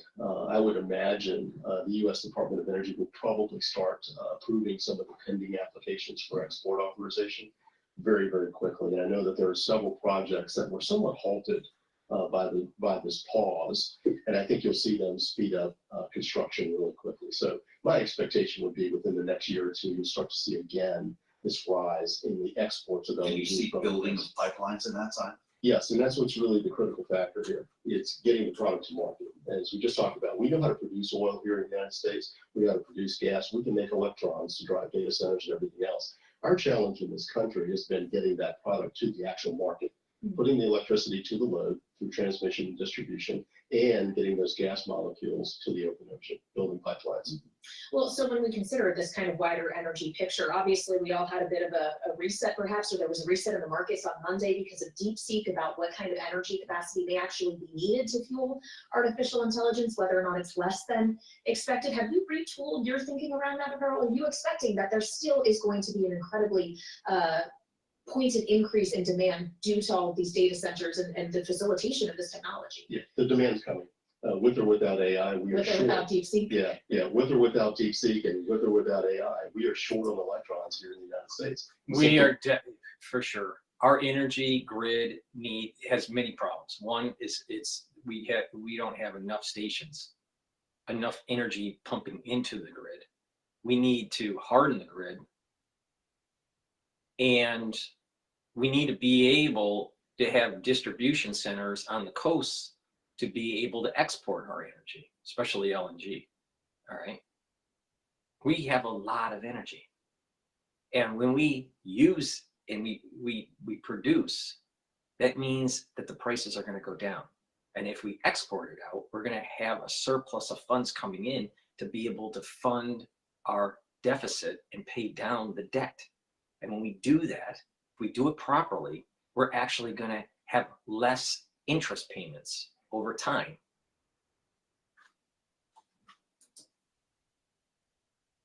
Because we need those electrons.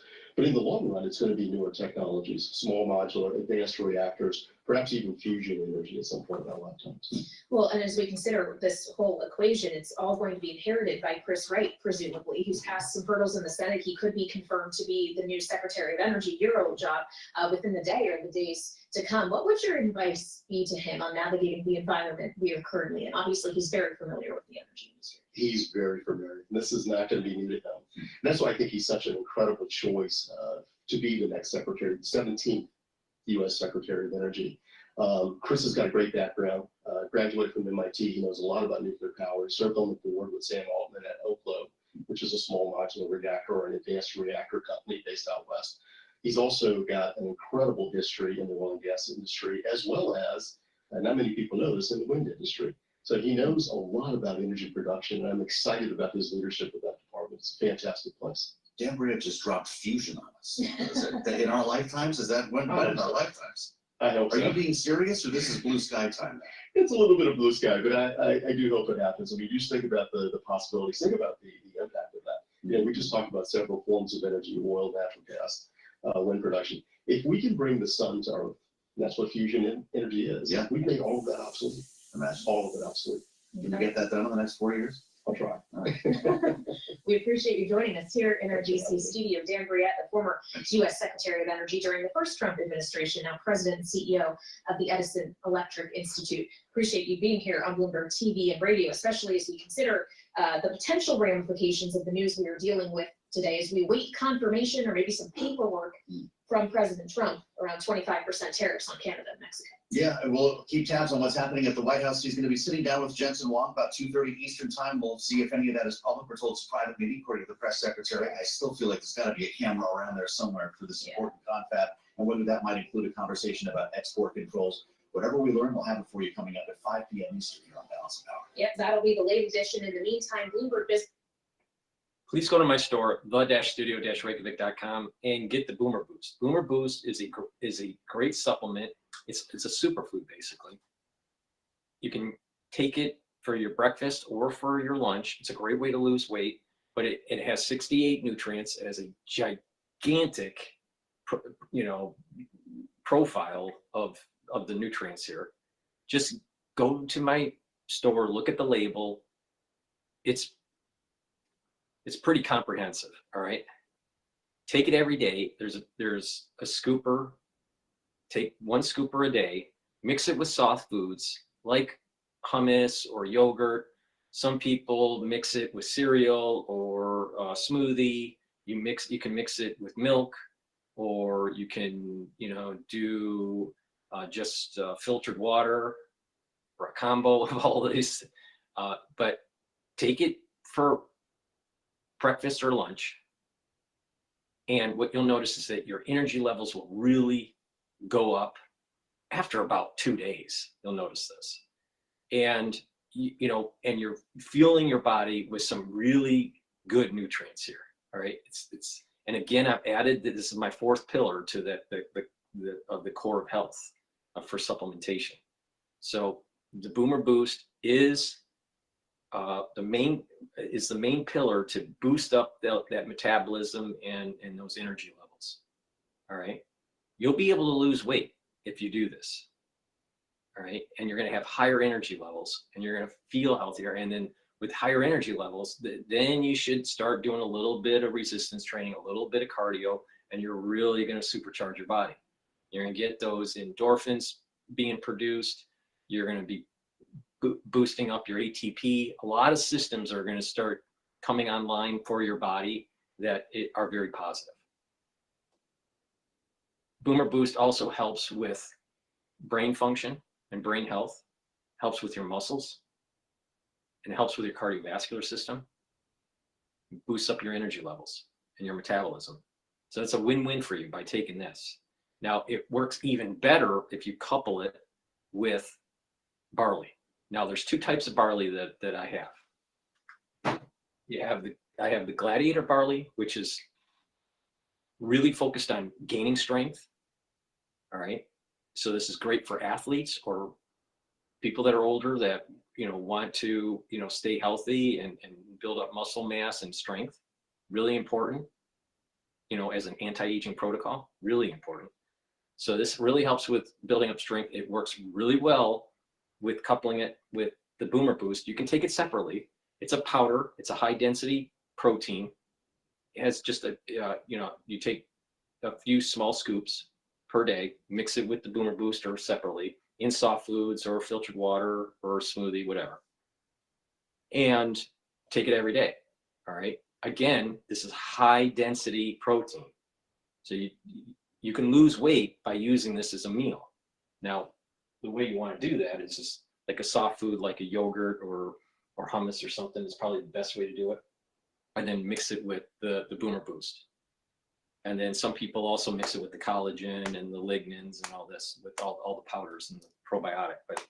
But taking the Boomer Boost and taking the Gladiator Barley together will really supercharge this superfood, okay? And you'll lose weight, and you're going to control your diabetes, or you're going to control your blood glucose levels, and you're going to get healthier, all right? And you're going to see this health change in you in a short amount of time, all right? And you're going to probably save money, because I'm sure that your breakfast and lunch is more expensive than 1 scoop of this a day, and, you know, maybe 3 or 4 scoops of this a day, small scoops of the barley, because it's high density barley. And this is probably way healthier than anything that you're taking for lunch or breakfast. Or you can also take the heirloom barley. Now, both the Gladiator barley and the heirloom barley bring down inflammation, detoxify your body, and soak up free radicals through superoxide dismutase. But the Gladiator barley is more focused on building up that strength, all right? But both are very high quality, and both are going to help with the A1C levels. But the Gladiator barley will help with the A1C levels with Boomer Boost more, okay? So this is a great way to do, you know, you can take it separately. You can take the heirloom barley or the Gladiator barley separately. And if you work out, these are great protein, you know, workout supplements, right? But if you're older and you're not, you know, an athlete, all right, taking this stuff is really going to supercharge your body.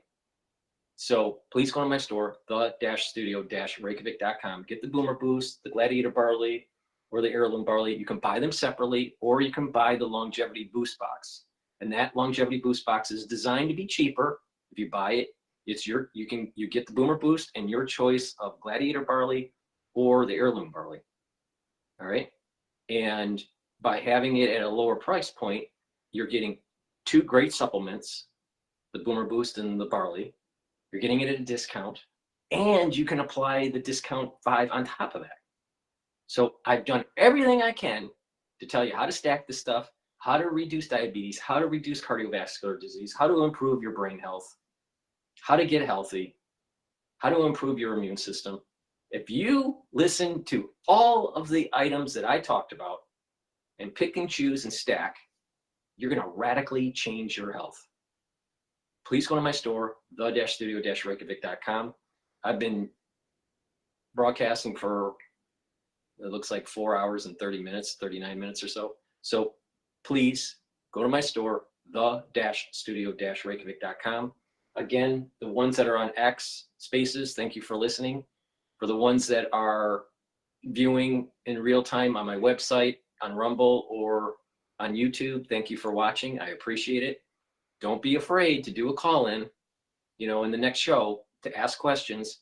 And just a reminder, it's planned that I do a show with John Hogue on Sunday. I have to set that all up now so we can, you know, send out the emails and stuff. But there's going to be a call-in, so there will be an X Spaces that you can listen to and do a call-in. I'll also be live streaming it on YouTube. So stay tuned. That's at 10 o'clock p.m. New York time on Sunday. Thank you for listening, and have a nice day.